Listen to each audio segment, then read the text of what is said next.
around the stage. Off stage, how will they make it back on? Just immediately opting to go for the ledge, eating an up hit, and Telly not going to be dying quite yet. He is quite a hefty boy, but what a follow-up. Yeah, ping pong with his... It's overtime out the gate for our number 6 clip, and eBest Drew hangs it us a little to the left to clutch it up for Farmingdale.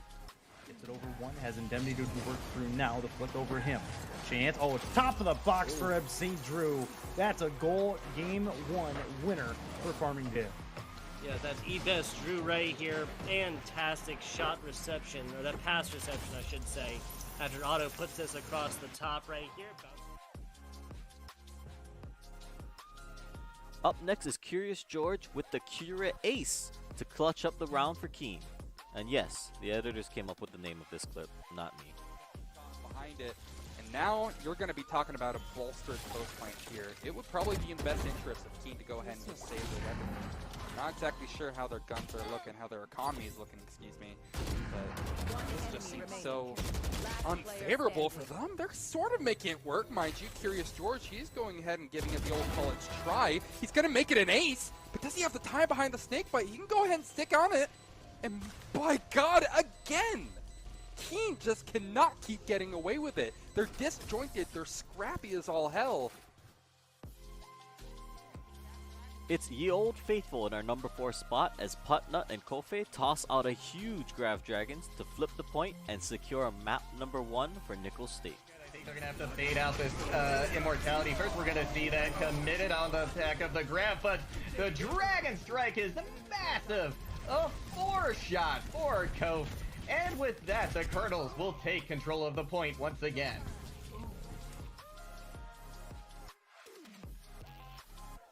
Now this might only be our number 3 clip of this week, but you guys have to check out this play from Not Leopard as he pulls off these ridiculous moves to juggle the ball right past the defenders of Central Missouri and into the net. It's possible, setting up a counter-attack potential, but Fan Shui here, Not Leopard. What? Oh, Not Leopard! They have families! Stop it! They beat all 3 defenders! I finally figured out why it's not Leopard. It's not Leopard because it's Messi. Messi with the dime, the dish, the left to the right. At number 2, this is probably one of the smartest plays we've seen in a while. Now UNM's Wicked Pro, after finding the spike on A, decides to ult and immediately rotate out after getting the info that the rest of the attackers are mid. What happens next? We'll just watch. A bit frustrated about that one. Oh, and this is a great play going around from the smoke from the belt. They have the perfect opportunity. And once that falls, everyone will be revealed. They'll be hit with the decay. This could be huge. Yes. Fisher Row. Caught on the zip line. Wicked gets 2. Another 4K for Wicked, who is playing out of their mind. The 500 IQ play. You knew that it was a weird angle to have that Viper spit. You knew that they were going to check everywhere inside. And Alright, number 1, let me break this down for you. Series 3, last man standing. The anchor in Atata as he somehow manages to bring Illinois Wesleyan back from being in a 1v3 for this series. Big lead here for Wayne State, but we'll see. You know, Atata's not out of the count just yet, and they might be looking, I mean, they're definitely looking to take away with the 3 stock, but they can't play too risky. Okay, we see the NBA flash there. They're going to make it back to ledge. We also saw a pretty Hail Mary forward smash there at low percent at that. The risk reward on that is a little skewed. Ooh, look at this jab reset into the forward smash. What a beautiful combo.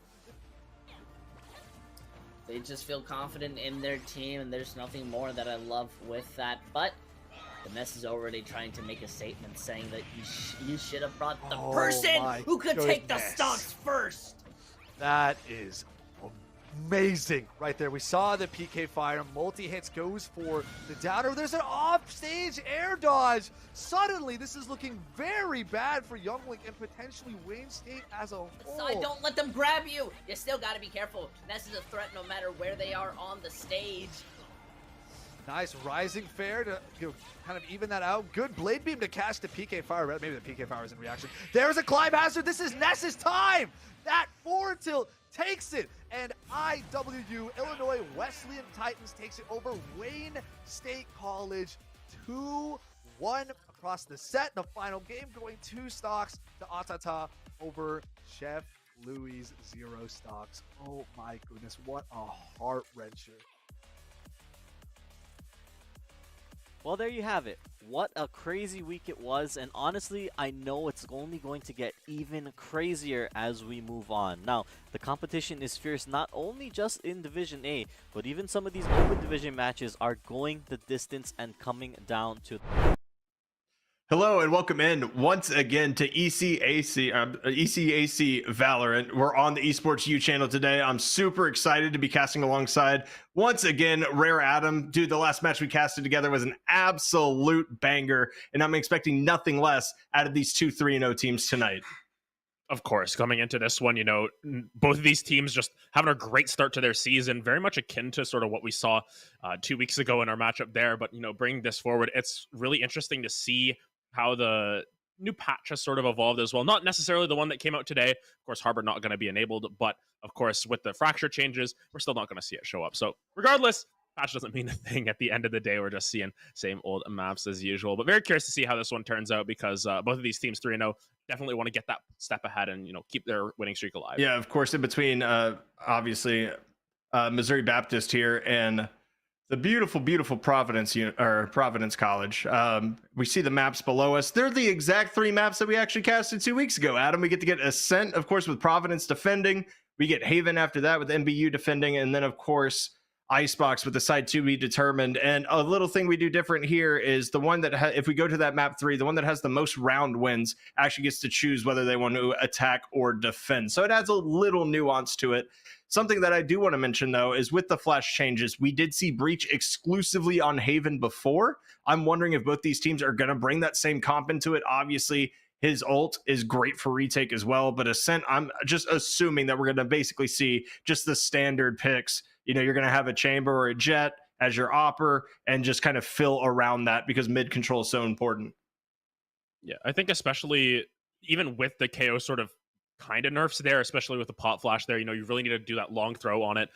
It still seems like a lot of these players like to still opt for that KO. I think, the knife gives you so much information. You've still got your Molly as well. There's still a lot of things to like about what KO brings to the table to give you a little bit more of an offensive advantage compared to something like a Skye. But as always, I really like to see whether teams are willing to pull out that Skye as well. I think that her information gathering is also just as strong. And I think in the right team comps, we can see that thrive as well. Curious to see what sort of players we come through with, because there's some people who on Ascent, you just opt away from any sort of duelist. You go for that Chamber in that slot. There's some that will still opt for no Chamber and go for the Jet instead. So curious to see what the team comps round out with, because I think especially when you got these two teams at 3-0, we're going to expect stuff a lot closer to the meta. I don't think we're going to see anything too oddball in that regard. Sometimes you'll just see a random agent come through because, there's a one trick on that team or something. But I think especially with these two teams, it's going to be pretty consistent with what we've seen. Yeah, it really comes down to me, whether you're willing to give up that firepower as far as meta terms go in Chamber, of course, right? Because Chamber's the most picked agent in pro play. Everybody knows it. He's replaced Jet as the primary opper, and obviously that's a very important position.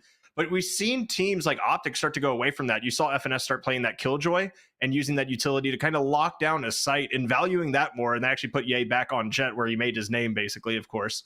And I've seen that personally a couple times here on Ascent as well. Teams are kind of moving away from Chamber, going back towards the Jet, and kind of filling out the roster that way. I do agree that obviously Ascent is Killjoy's best map. I don't think anybody denies that whatsoever. It just really comes down to, do you value the firepower or do you value the site control on defense? Because basically KJ on offense is a half flank watch that has to lurk because your util is cut off from half the map away from you. So you don't have that lurk ability that a Cypher does to support your team, at least on flank close.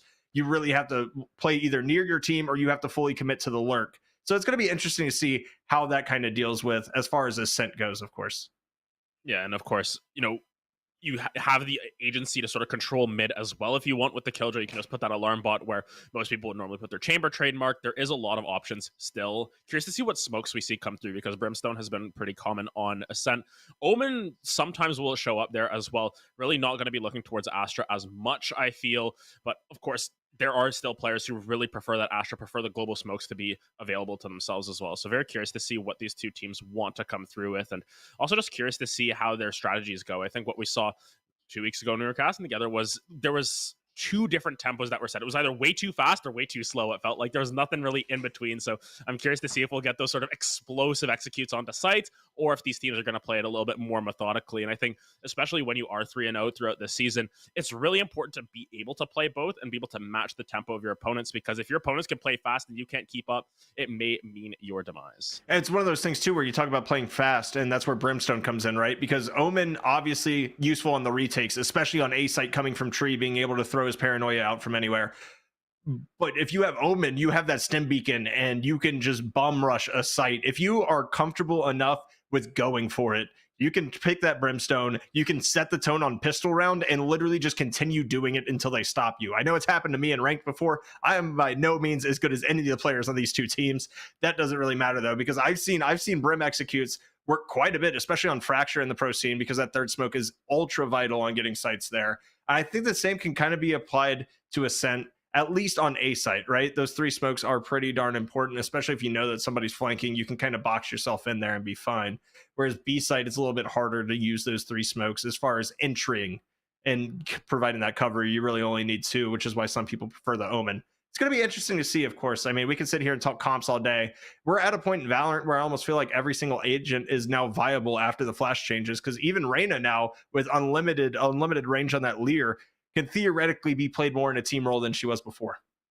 Yeah, and I think when we look at sort of the parallels between the pro scene and the like, Phoenix has risen up quite a bit as well on Ascent specifically, because you've got, your curry flashes, the curveballs to go around those corners, especially going onto B site. You have a lot of power there. Unfortunately, as we mentioned, Harbor not going to be available. Of course, they're just going to hover it because why not? You might as well have a little bit of fun showing off the new agent, of course. We can talk all day about that one, was relevant at that point, but definitely an interesting agent to say the least. We'll leave it at that for now, still first day. But of course, as we see coming through from Providence, we see the chamber coming through, so gonna opt for that, that role to be filled there as the opper. But the Ray's gonna come through as well. The Fade Rays combo, as always, very strong. Interesting to see the aggression coming through from Providence College in this comp. It feels like even on the flip side, there's a Neon potentially Neon locked in, at least for the side of Kenichi there. So that one's a little bit interesting as well. Not seen that often on Ascent, it feels. I mean, you talked about setting the pace of play, right? What player better to do that than a Neon? We're going to see the chamber coming out on that side. And you said Astra wasn't favored as much here. Astra is going to get played with that Neon, and that makes a lot of sense, right? The combo utility of getting, vulnerable and then having a Neon just rushing you down can be too much to handle at times. So when it comes through to that, we're going to see this beautiful backdrop of Ascent, of course, before we get into this match. But Neon is a very interesting pick because honestly, with all the open sight lines here, I feel like this might be one of her weakest maps, especially with how narrow and short the sites are to not really take advantage of that fast lane to get deep onto a site. It's going to be interesting to see, of course, how Missouri Baptist University actually plays that Neon. And this could be a case where they're just more comfortable on that agent. Sometimes you've got that situation where you play a comp X amount of times and it just works for you in that regard. So I think especially when you've got something like a Neon in the back pocket, could bring a little bit of a change up, because of course when you're able to get your ultimate online, it's a free eco round as well, very similar to what the Jet can bring with her knives.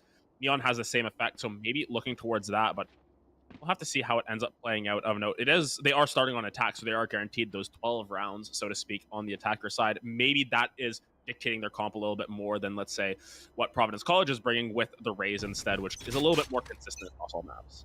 Yeah, I think I prefer the Rays here just for the utility. Already diving in, plus the one-way from the Omen. Okay, control held down, but Merc actually not going to be able to get that 0 point out. It looked like his crosshair was on it. A little bit confused about that, but we're going to see a lot of pressure, of course, towards this mid. We're going to get the Haunt out, and we're going to get a pick from Hidden Worlds and a trade right on out from Maxim. 4v4 in this pistol round. Still a lot of aggression towards the A site. Yeah, just lots of action coming down. Merc gonna find one as well for themselves, gonna get stunned up, but even then the damage has been done to Trevi as well. We're gonna see how aggressive the side of Providence College are playing, but the Hamburger gonna find a couple with that Ghost. Are they able to clutch this round out? That's a third one picked up there. That's gonna be incredibly close, but Toast gonna be able to secure the round for Providence College. I mean, Ascent is a defender-sided map, right? But that pistol execute actually looked extremely good. I mean, you have the lurk coming from mid, a couple trades getting fired out there, and then as soon as that happens, you have that aggression towards A main. Almost pulled it off, of course, on the back of the Hambringer. Unfortunately, not able to do it there, so they're going to be on that eco. Of course, we're going to see Marshalls, Buckies, Aries. Very odd buy, to be honest with you. Merc opting just for a Ghost and heavy shields. Looking at this, kind of an awkward force, but it's a force nonetheless. I think it'll get the job done here. Yeah, it's a little bit of a garage sale, as I like to call it, just because there's so many different guns coming out. Double Aries is really interesting. Maybe they just want to show off the new skins. You know, we said that if anyone has the bundle, we will call them out for it. But oh my goodness, Maxim gonna be able to land that first Marshall shot, already picking one up for himself. Yeah, and he's just gonna sit here and wait. Oh, and he's gonna find a second. We're looking for more. He gets out with his life somehow there, as they just spam through, looking for anything towards that tree site. It's gonna get smoked off, and this is gonna be extremely awkward coming out. We have the KO flash coming through, not gonna hit anything at all. As Merc looking to take a fight, he goes up against the Sheriff. He loses most of his health on that battle. Maxim gonna get one, not able to get another though. It's gonna be a gun secured. It doesn't really seem to matter much, as Meepy Chilla, the only one left on MBU right now, gonna be able to grab that Marshall. We're gonna see if they can do any damage with it. Yeah, the Marshal of Destiny finding 3. Actually, gun itself has found 4 kills, as Meepy Chilla able to pick one up in return, but once again, just trying to pick up any eco frags that they can, try and just equalize this out a little bit. Granted, with this sort of mixed bag buy coming through from Providence College, how much damage to the econ did it really do? We'll have to find out. If Meepy Chilla can find another one or maybe another 2, that would be incredibly good for them. But of course, having to sort of rotate out, find any angle back out. 21 health, they're basically one shot away from death. And I'm pretty sure they're going to find death right here as they just wait for the jump spot. He has been seen, and the Spectre is breathing down the neck. It's going to take the shot of a lifetime right here to be able to get the race. He gets it! Okay, Meepy, I see you. Hey, he gets one more. I mean, there's 2 Aries left on the board right now for Providence College, or actually a Stinger and an Aries. So this is going to be a bit of an awkward kind of force up, and we're going to see everybody except Hambringer able to buy pretty much full shields, except of course for Trevi, who's opting to go for those stars, which of course, as a support character, as an Astra, you have to get your util. It's obviously more important than having a little bit more shield, but this is basically going to be a save out from Providence College, and I really like, I mean, obviously that shot from Meepy was insane, but just the ability to bring it back, right? You lost a lot of people early to that Marshall, and you're able to find, you know, your econ damage out of that and get 3. Oh, that was nasty. Yeah, that was filthy. But yeah, as you can see, it's basically a full save coming through from the side of Providence College. Any kills that you get now, it's sort of the opposite way around. You know, last round was this sort of anti-eco. Now you're sort of anti-ecoing the other way. In a sense, you're trying to just get these guns out of the hands. So we'll see what they can do for themselves. PC going to be able to find a Toast. Sorry, wow, I misread that completely. Going to be able to find another one. My goodness, even on their bonus save, whatever you want to call it, round, they find 3 kills already, putting MBU in a really tough spot here. Oh, this aggression, the lure coming out from Hammy. This is going to be beautiful to see. The timing is impeccable right now, and you were talking about seeing a new skin. There's a flash, and just lay waste to them. That is going to be 4 rifles gotten by Providence College on an absolute save round. That is massive for their economy. MBU is going to be stunned for at least 2 rounds compared. They have to take back-to-back, even to put a hurt on Providence at this point. Yeah, incredibly well played there. I mean, great lurk coming through from their Rays as well, but you know, off the top, Maxim just able to find one for themselves. And then the Stinger gameplay, this gun just got buffed as well, able to just land so many shots, and as you said, so many rifles going back the other way. You know, Providence College are almost at that sort of point where you can buy out for almost the rest of the half. It sounds weird to say that, you know, 3 rounds in, but you've got so much money saved up. You've still got this tour de force now online for the Chambers, so there's so many different options for the side of Providence to be able to push forward their advantages even further. Yeah, we're going to see how MBU kind of takes this attack run. They've kind of been shut down everywhere they've gone so far, and this is going to be a little bit of Neon Lurk mid and a new Ion Vandal scene right here. Love to see people supporting Valorant with the new skins, of course. No color on that one, but I have to say the white is clean. So We're going to see if they can find anything with that as the default kind of continues. And we have a hit on B going off right now and a fight from Konichi just to try to take some map control. And Toast and Robbie are going to find 2. And this is going to be wraps once again for MBU. It's looking like 2v5 have to somehow find a way to get back into a site. Yeah, Hami going on the aggression here, just trying to find anything that they can, you know, just forcing this Fade all the way out of sight, of the Neon at least. Fade trying to just lurk around, and Hamburger has sort of been that one to find any sort of eco kills, any sort of momentum for them. But even then, with just the Sheriff, it's so difficult to be able to find any sort of control here. You know, these Vandals are going to be doing a lot of work for you, especially from range. So got to try and keep it careful. But MBU, they just don't really want to make any sort of aggressive plays. Saving here isn't even really your best case scenario here, because then you're just missing out on more money for the next round. Yeah, this is just an absolute full send scenario right there. They're going to find 1. Kanichi, you got to land those shots, though. It was a free kill onto the KO. Unfortunately, not going to come through. And you can't save. You just have to go fight. Like, yeah, there's Hammy. Kanichi just kind of runs towards mid, and Hamburger just looking to try to find 1 potentially. Not going to get it. It is a flawless round for Providence College. They are looking mighty strong on this defensive side of Ascent. Yeah, and Merc started that round with the light shields, is just now going to be able to buy those full shields and not really worry about it there. Survived with 4 health, so you know those economies are just booming for the side of Providence here. They've looked really, really strong coming into it and showing that, hey, you know, they may be 2 undefeated teams going at it, but Providence already has that edge above the rest there. And look at that, Chamber already basically maxed out on those credits. You still got that tour de force in the back line if you need it in a tough situation. Toast hasn't died yet here, so just overall some really, really strong individual performances as well as team play. Yeah, and it's going to be just an obvious A rush kind of here, trying to take that site, trying to set the pace and kind of rechange what they've done. And Hammy's just going to get one through the Omen smoke. You love to see that as the res is coming out as well. And they're pushing that. They are not going to let this sit idly by, as Merc is going to find 1. Robbie's going to find another. This is a bloodbath right now in A main. Hamburger's going to find 1. Merc's going to find 2. Or I'm sorry, it's basically a trade out right there. That Merc had the kill. It's actually going to be Maxim behind them. Jesus, what a bloodbath on A main. Yeah, just maximum investment there. Just there's 3 players towards that A site from the side of Providence College, so it feels like they sniffed it out as well, but just an incredibly well-played round. And overall, MBU have just been absolutely stumped throughout here, you know, now forced to save once again. You know, Jaime just upgrading to the operator, because why not? They're rich enough to be able to do so. It's looking really, really tough, because if you look at the ultimate economy as well, there's so much left in the tank for Providence College if they are put between a rock and a hard place where they're forced to use some of these. But even then, right now, I mean, Maxim can just find an early frag like that. You're going to be feeling pretty good about yourself. And not only that, look at the ult economy as well. I mean, there's 4 ults on the side of Providence College. They haven't even had to touch one of their ultimates yet. They haven't been in a position to actually be stressed enough to go for it. And it's just one of those points right now where MBU is completely getting shut down. I want to see what their Haven looks like, to be completely honest with you, because it really comes down to if Haven is their map, they're able to kind of swing this. But right now, I mean, Providence just looks like they have every single angle held down, and there's an operator kill by Hammy once again as well. Yeah, it's just been spotless in a lot of ways coming through from Providence College through these first 5 rounds. You know, gonna have to see some sort of resistance or change up coming through from MBU. I mean, realistically at this point, you've got to try and take a timeout and maybe look towards, you know, getting something back in your favor, get back to the drawing board, maybe look for just some sort of heavy play, you know, some heavy aggression towards this B site, because it seems like they've been a little bit resistant to that thus far. But Hambringer going to be able to turn one back around. Robbie going to trade that one out. And this Fade, you know, with 45 health, find another one for themselves, so at least Hamburger getting on the board. But once again, Providence College feeling good. And they have to be after this one. I mean, it's just, and we've seen repeated A hits, we've seen a couple of B hits, and like you said, that timeout's coming out. They have to come up with something. But I think you have the Chamber ult on the side of MBU right now. You have to consider using it and trying to take some mid control, right? Because none has been granted until the end of rounds when Spike's already down.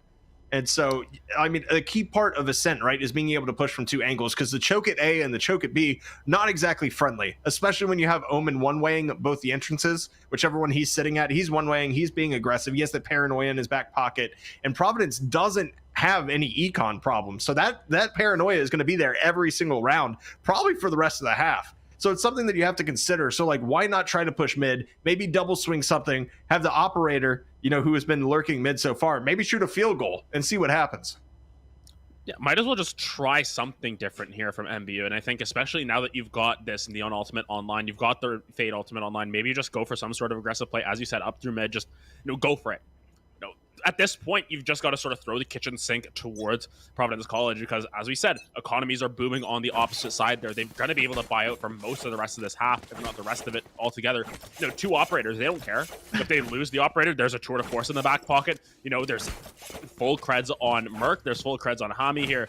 They're really not worried about the money investment here. And as you can see, already tour de force going to be popped by the side of Missouri Baptist. I mean, you have to, right? And maybe that mid play is what we're going to be seeing. And only the Omen holding the mid currently. Trevi actually going to block that off. So the operator control kind of going to be shot for MBU. They're going to be looking to maybe get a pick from somebody trying to maybe lurk through it, get over aggressive here. It's not going to happen. Providence is going to hold on strong, and we're going to see what kind of happens here. The Team Liquid set up with 2 operators right now for Providence. Let's see how this plays out. Yeah, Merc going to be caught out by that Prowler, but a lot of Fade utility already being burned, but no trigger really being pulled quite yet here. They're just going to break that door to prevent that sort of defensive tool from coming down. This KO holding down the site so beautifully here, but once again, look at where this chamber's posted up. It's so hard to push onto this site. I don't think they've detected it out quite yet. As you can see, just backing off, looking to regroup here. And I think this is where the side of MBU are starting to fall into their own trap. They're overthinking these executes a little bit too much, and it's causing them to lose a lot of time. Round's a minute over, but Kenichi actually going to be able to connect onto Hami. Kenichi's going to open this up towards the B side a little bit. You see everybody and their dog committed towards, of course, the mid right now. They're going to fight this out and go for it. Toast is going to get one. Merc's going to find one as well. Mibi Chilla going to get a trade onto Robbie. We have the ult down. The plant is going to drop as well. This is the first time that MBU has gotten a plant down so far in this map. And the lurk from Trevi going to find 2. That's massive. Maxim going to trade it out. He might be able to get the res here as well because the Astral Wall, and it's going to drop just in time. Yeah, and that timeout ends up paying dividends here as MBU finally able to capitalize, pick up a round for themselves, and a good execute, a good late round execute coming through. Granted, once again, the economy is going to be feeling really good for this side of Providence College. You need, 3-4 more rounds just like that for MBU to get themselves back on track. Interesting to see what was invested. There was a lot of ultimates. It was the Fade ultimate, it was the Chamber ultimate, it was the Astra ultimate. Can they replicate that when they don't have all those tools in their back pocket?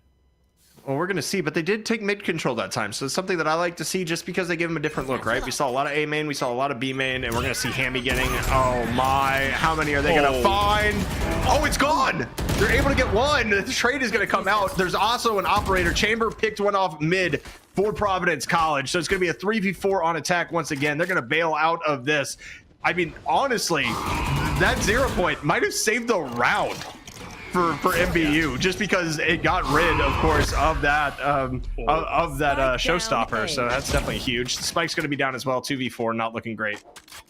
Yeah, I think really well played because that would have been 2-3 kills going the way of that raise to open up that round. So KO doing a great job. Hidden Worlds gets caught out with that hole in the smoke, and now just the Hambringer once again. Very similar situation, but Toast is pushed up here. Fortunately for Hambringer, not going to be able to land the shot as Toast picks that one up. I mean, we're just seeing a team that knows how to play defense ascent right now. I have no other words at this point. It is just Providence College coming at it, and this 0 point barely gets that showstopper away and literally saves 2 from dying right there. It is literally that simple because 1 is spotted behind the box. You are losing 2. It's a great play to see right there, of course. And Maxim right now, 13-4, still has the operator in hand. I mean, you have to stop Maxim from being able to get these kills, but he's switching where he plays every time. He played top mid last time. He's now peeking tree at the start of this round. Super interesting to see him move around and give a different look to MBU so they can not get comfortable. Yeah, and you can see now looking for a different execute. They're trying to push up Cat here, but they're going right into the teeth of the chamber. That's a pickup early on for Maxim. I think they've been they've gotten so many first bloods. I think that's probably the 4th or 5th one they've picked up already. Maxim every single time getting on the board early. Hambringer going to be taken down by Hami off screen there. And now 5v3 once again. MBU just stifled at every single point of this game. They just can't get any momentum as Maxim finds another through the smoke here. Maybe Chill are going to be able to trade that back, but Robbie around the corner once again. It's just Trevi trying to lead this one off. That's a great shot right there by Trevi to get one. Can they get a second? They do, but the nade plus the fade. Oh, we call that the gooey where I'm from. The sticky comes out, and oh man, the combo utility able to bail him out there, because honestly, those were 2 excellent shots by Trevi, especially the second one after the first miss, takes the time to go ahead and reposition and just take a breath and actually get the shot on the head. So, I mean, obviously the economy for Providence isn't really hampered by this by any means, but it feels good getting 2, get a little momentum possibly headed your way. Yeah, you try and get any momentum that you can, and once again, you've got 3 ultimates available for the side of MBU. This is a round where you sort of need to try and win this out here if you want to keep it close. Curse or not, 9-3 not going to be the greatest of situations, especially with Ascent in general, where it's defensive sided, but I think there's still a lot of worlds where you can keep it even at the half. But Toast already picked one up, Michilla able to turn one back around. Let's see if Maxim is able to strike again. Oh my. This might be a second here. It's going to be close. The Headhunter coming out, trying to spam through that wall there. So we do have one on site at least. Maxim's going to find that shot. What is that? Flick Maxim straight 90 onto the head, and Hammy is going to find another. This is 9-1, and you hit the nail on the head, Adam, to be honest with you. It's the sheer fact that, yes, Ascent is defense-sided, but it's not this defensively sided. This is literally just Providence College, basically just running the train through MBU right now. Yeah, and I mean, you use 2 ultimates once again coming through from MBU, and it's for naught once again. I mean, Maxim finding the angle around the corner. Yes, they missed the second op shot, but they're able to stay healthy enough to be able to find this flick onto the head as well. Great shot.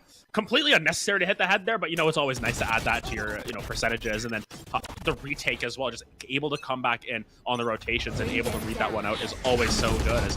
They're trying to execute on A once again. This has been probably the least successful spot for them to try and execute on. They keep trying it, but every single time there's just enough utility burned from the side of Providence College to be able to shut it down completely. And it just comes down to one of those things when Einstein's definition of insanity is, in fact, trying the same thing over and over again and expecting a different result. And this Omen one way plus Merc just being here, spotting one right there as well. Able to get away from the flash bolt as well. You love to see that.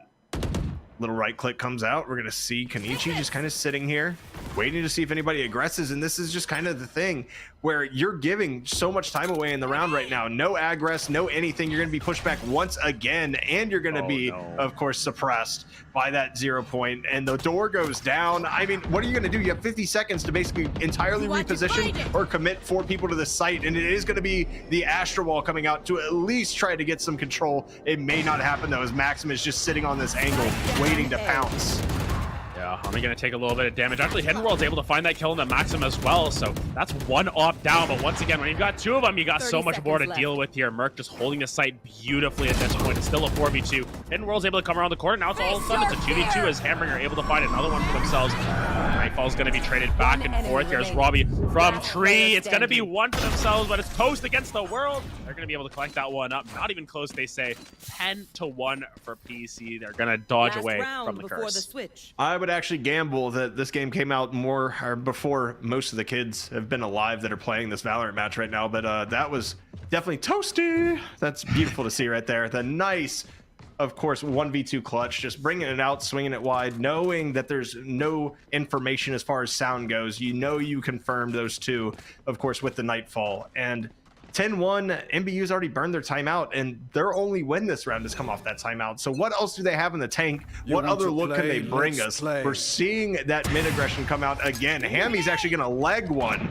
So at least still alive for now, and we're going to have the paint shells coming out and finding the kill. And oh my, on the running Kenichi. And we get the showstopper coming out, looking for somebody in mid, and the retreat coming out from everybody and their dog there, pushed back into B spawn. Neepy's going to at least find 1 here, possibly 2. Nope, but Hidden World's going to find 1 with the tour de force there. We're going to see what can come out from the rest of this round. That was not exactly pretty from Merc. Yeah, a couple of whiffs coming through actually from the side of PC. A little bit uncharacteristic here, but once again, when you're 10-1 up, you can afford to have these sort of mistakes at this point. But of course, we'll see what the retake looks like. The health advantage in favor of MBU here. They still got that tour de force online. They'll get the plant down and put the side of Providence on a little bit of a timer here. 45 seconds to get back onto the site, find the kills that you need. But Toast, they clutched it out last round. Let's see if they can clutch it out once again here. Robbie, great flank coming through to pick up Hidden Worlds, and now 1v2. Let's see what Toast is able to do with the open.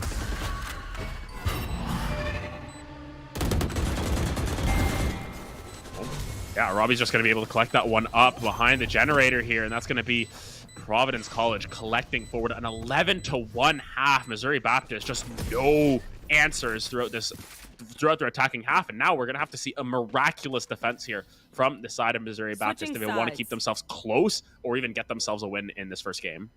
I've seen crazier things, Adam, but I don't know. And we kind of question the Neon pick, and it being a comfort pick definitely makes sense, but unfortunately, you can't have your entry going 1-11. You have to find some value out of that somewhere, and it's just not coming through right now for MBU. I mean, obviously, if you're comfortable with Neon, you run Neon. That's just it is what it is. At the collegiate level, I will take Agent Comfort over technical meta compositions any day of the week, but unfortunately, it's just not working out for them. And right now, it's kind of just a team diff. There is nobody negative on the side of PC, and MBU has everybody in the negatives for KD right now. So we'll see what comes out of course, this defense side. It is a defender-sided map, and we're going to see Kenichi just running it down and not able to find the value out of it once again.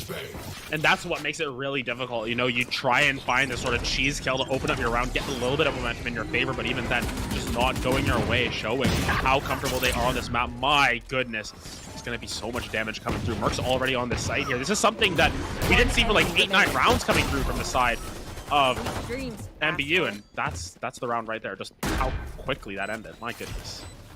And it's a split push onto A. It's not rocket science, right? You take control of tree with 2. Obviously, you send Maxim that way because he's able to duel everybody under the sun currently. And you send 3 towards main. You get the early pick on Kenichi, just trying to get some momentum for themselves. You know that somebody has to play B, right? They're not going to call a full A on, you know, an 11-1. Like, it's just, they're not going to 5-stack a site when you're 11-1. It's not going to happen. So we're going to see the force come out, of course. We're going to see Maxim with a Phantom and some light shields as well. And we might be looking at a quick B hit to start this off.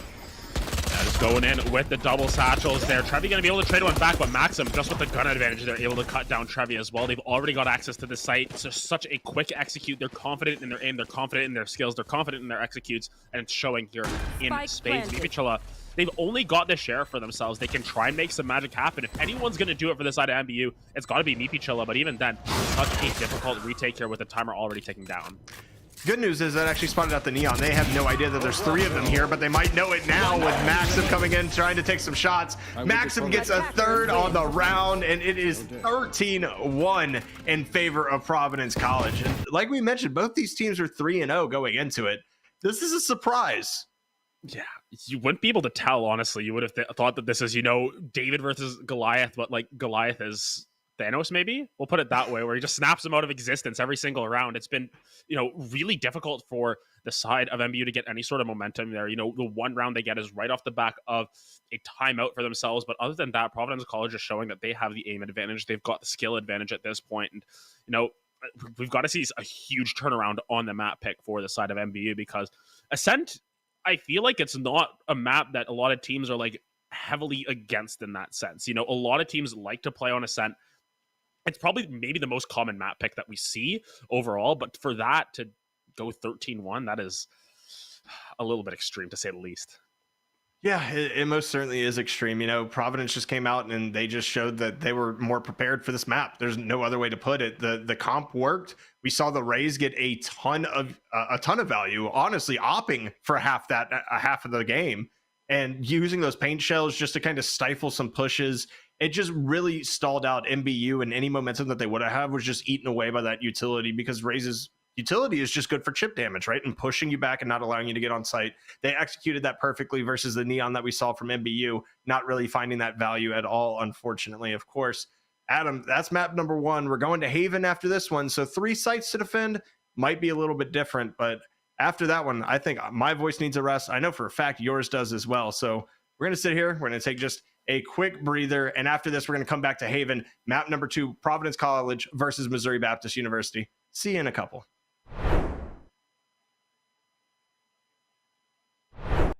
Now, as always, if you want to stay up to date on everything, give us a follow on Twitter at ECAC_esports. Or if you guys want to check out the matches live, we broadcast Mondays and Tuesdays at 8 p.m. Eastern, Wednesdays at 7. Once again, a special shout out to our partners at Esports U for providing additional coverage of our matches on their network. But I mean, that's it. That's all I've got for you guys this week. We're only 2 more weeks out after this, and I mean, I'm really curious to see how the playoffs shakes out this year. But don't go anywhere, guys. Come back right here every week, every time, same day, same time. You guys know how it runs, and don't go anywhere. I'll see you guys next time.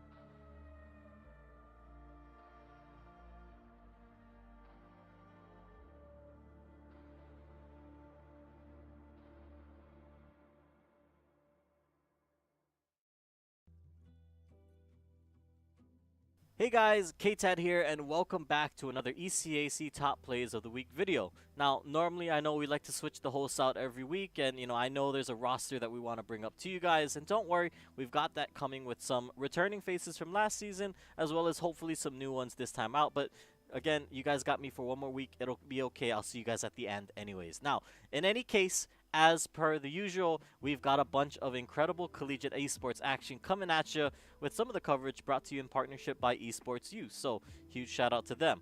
But, I know you guys don't want to hear me talk about it anymore. It's okay. Let's just jump straight into the action. Here you go. Starting us off this week, we've got Gorilla as he power slams the ball into the net. Don't have a goal to show for it. It means almost nothing, especially when Grand Valley has a response like that. Gorilla solo play, and how do they get this with power? At number 7, it's a play of the game from Shiz that has him jumping fearlessly into the enemy team to secure the second map for Savannah College. So rare to see these, especially in a map like this one, where there's a lot of potential opportunities, but that means willing to make a complete change if necessary, and we didn't really see that for the side effect. Shh. We've got to be a bit sneaky here, as Matthew's got the huge flank to get the 3K and secure the round. That's a massive frag. They know Jet is heaven. Smokes are going to come down. Bomb is down in that corner of heaven. And now Nova's in a very tricky situation. She's going to ult out. Doesn't have a great amount of visibility as she plays back now. Oh, Matthew with a 3K. That round itself was on the brink of defeat for LC. Don't get turned around here, as his Spaniard pulls the will over Michael's eyes to send him right off the stage. This is a very dangerous opportunity here. We're gonna see. Looking for the guard, a beautiful sky smash, and I mean, no, what a beautiful, what a beautiful reflector! Stopping the recovery from being able to come back on, forcing this into one sock, and we've seen what his In our top half, it's Mr. Nene as he whips and does the dance with 3 different members of LIU to clutch up the round. He's the last alive, granted. He's got a Vandal. He makes the trade. Now a one-on-one. Can he find it? Doesn't have the intel. If he does heaven, he might understand that he's hell. First shock dart will come out. He knows he's there now. First shot's coming out. He still doesn't have all the intel. He looks to peek. He gets the kill. Third kill, Mr. Nene. Gonna close out that round for LC. And you can never count out James Madison so long as Impulse is lurking in the wings with this crazy death blossom. Going to deny the Deadeye. Unfortunately, they just missed the timing on that defense matrix. And now Georgia State once again in control here. Oh, but Impulse comes in Beautiful with ultimate the death from Reaper, blossom. including the hack from Sombra to get a wrist. In our runner-up, Bryce, in a disadvantage, finds a way to just dunk on pace to take St. Joseph's to the final series. What a play there. Great usage of that Gordo. We've seen it be so effective thus far. Bryce really wants to take this to game number 3. Great roll. Oh, great usage.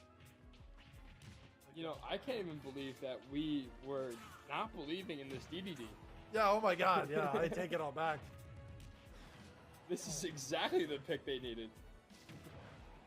Oh man, huge. He could, Oh my goodness, this is massive. he could win this right here. Oh He spikes him! Oh, Bryce! And at number 1, it's Captain Insano off the top rope to suplex Grand Valley onto the map. Barely been able to get out of their third. Finally, Captain Zeno is going to give themselves, oh my word, more than just a chance. They're going to give themselves a goal. Monstrous 50-50 in the air. Wayne State will be the first to strike. I lost track of the amount of times he. All right, and that is it. I mean, I don't know about you guys, but the action this season is really heating up, and it has me super excited to see how these teams shape up come playoffs. Now, if you guys want to catch all of the action live, make sure to follow us on Twitch at ECAC_esports. We stream Monday through Wednesday, either on 8 p.m. or 7 p.m. Eastern. Or if you want to stay up to date with everything that's going on with collegiate esports, give us a follow on Twitter as well at ECAC_esports. Trust me, guys, we've been posting a lot more this season as to when we go live, what the matchup is, how we're looking, and all of that. You don't want to miss it. But if you also want to give our partner a shout out, if you want to show them some love, make sure to follow them on Twitch at twitch.tv/esportsu. As always, it's been a blast, but I'm sure we'll have even more to talk about next week with a new set of plays, a new host, and all of that that comes with these videos. But as I said, guys, I've been K-Tad. Thanks for joining me, and we'll see you next time.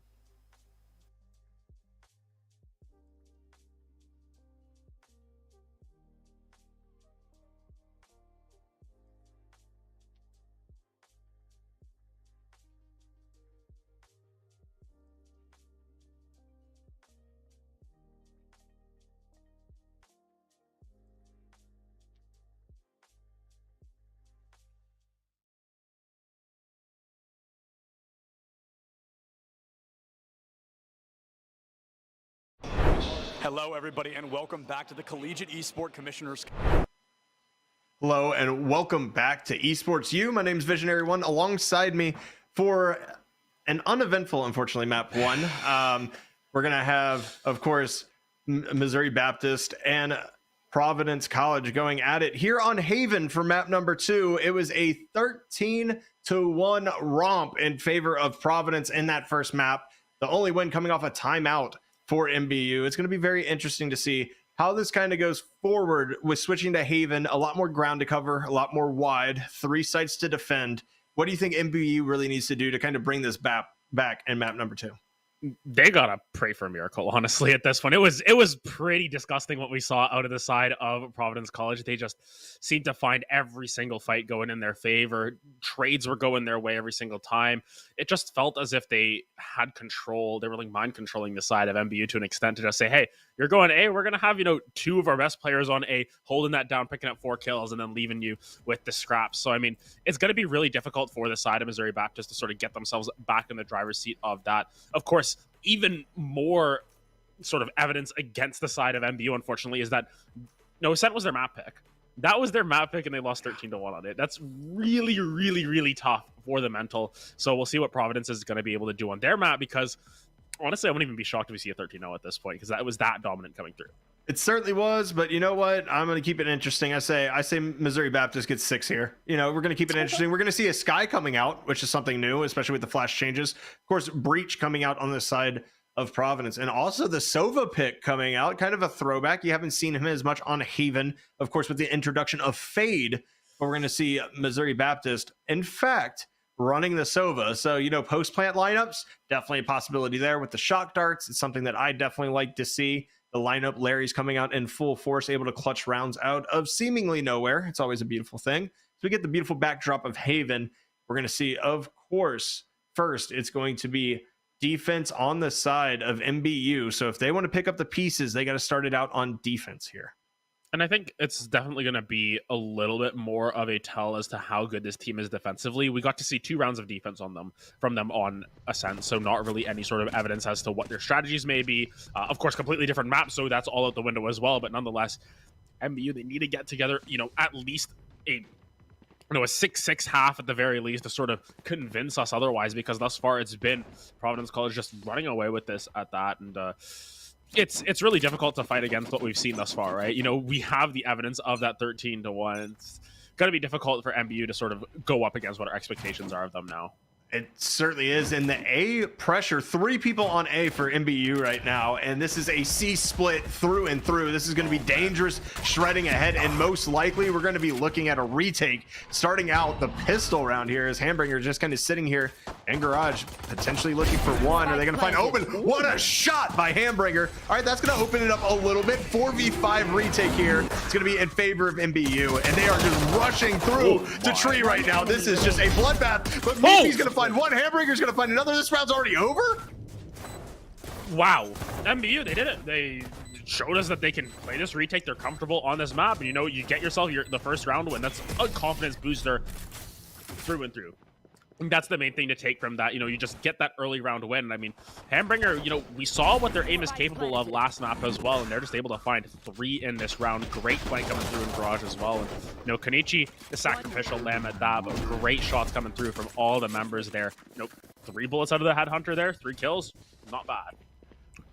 That's what peak male performance looks like. That's just, 100% accuracy, something that everybody loves to see. So you get 3 shots, you get 3 kills. Also, the classic right click came in clutch. Always love seeing that classic come through. And we're going to see a full proper force coming out here from MBU, of course, with their round lead. And we're going to see the Omen continue to try to hold down the C site. And we're seeing much of the same coming out from PC, of course. It's going to be another C-split, and it looks like just another retake play with an aggressive flank coming out from the Sky and the Jet on the side of MBU.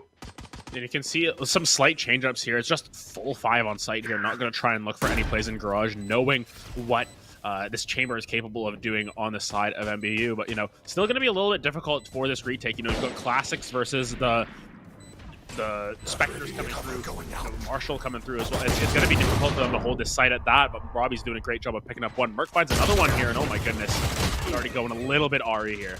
Ooh, and that's actually a 2v2 scenario. I mean, if anybody's going to clutch it right now, it's going to be Maxim. He has been an absolute behemoth. He might have one here, gets the tag, picks up the Spectre, cannot get the rest of the damage. Hidden World's going to take him down. It's going to be 2-0 in favor of MBU here in a bit of swing of events. They have doubled their round wins from the entire last map. It's looked quite good for them at the very least, playing full retake both rounds and executing on their retakes. Granted, it was with their sort of extra buys, the anti-eco coming through, but honestly, really good job from Providence to get 3 guns out of the hands. It's going to be 2 Spectres versus Classics, some Headhunter bullets, I would suppose, and then a couple of Sheriffs here versus all Vandals. It's going to be really difficult for them to hold the line here, especially in these longer ranged fights. So I'm curious to see if MBU are going to be able to pull out the strategies here and figure out a way around these full buys, because it's going to be a tough round to win here. If they want to keep this momentum going, though, this bonus could really turn the tides in their favor. We are seeing the exact same defense out of MBU every single round. Okay, they're rushing C. We're going to back off. We're going to play retake. There's 3 people on A. All 3 rounds so far. They have not changed a thing. I mean, why mess what's working? But we're going to have another, of course. I mean, 5 on site. We're going to have Robbie coming in over here just inspecting for the flanks. And this one's going to be definitely tough sledding ahead, of course, as you are down on gun advantage. And the site control is firmly in the grasp of Predators.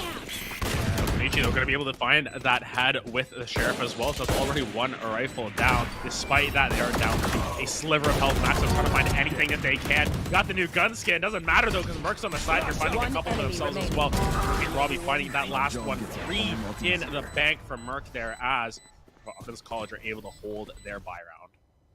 Yeah, I mean, Providence just comes out, does what they need to do. They did lose 2 guns, though, so it's going to be interesting to see if they decide to try to force up once again, or if they go the other way with it. It's going to be toast with a Spectre and just light shields. We're going to have Robbie sitting there with a Judge, potentially probably trying to push into Garage again, because that's what we've seen every single time. But we finally see some players on the A side right now for Providence College. So it's something I like to see. Hey, we tried C 3 times in a row. Let's see if we can mix it up. It might actually be a little bit of a mid hit here as well, as Hamburger is going to be under some pressure early. We're going to see what comes out of it.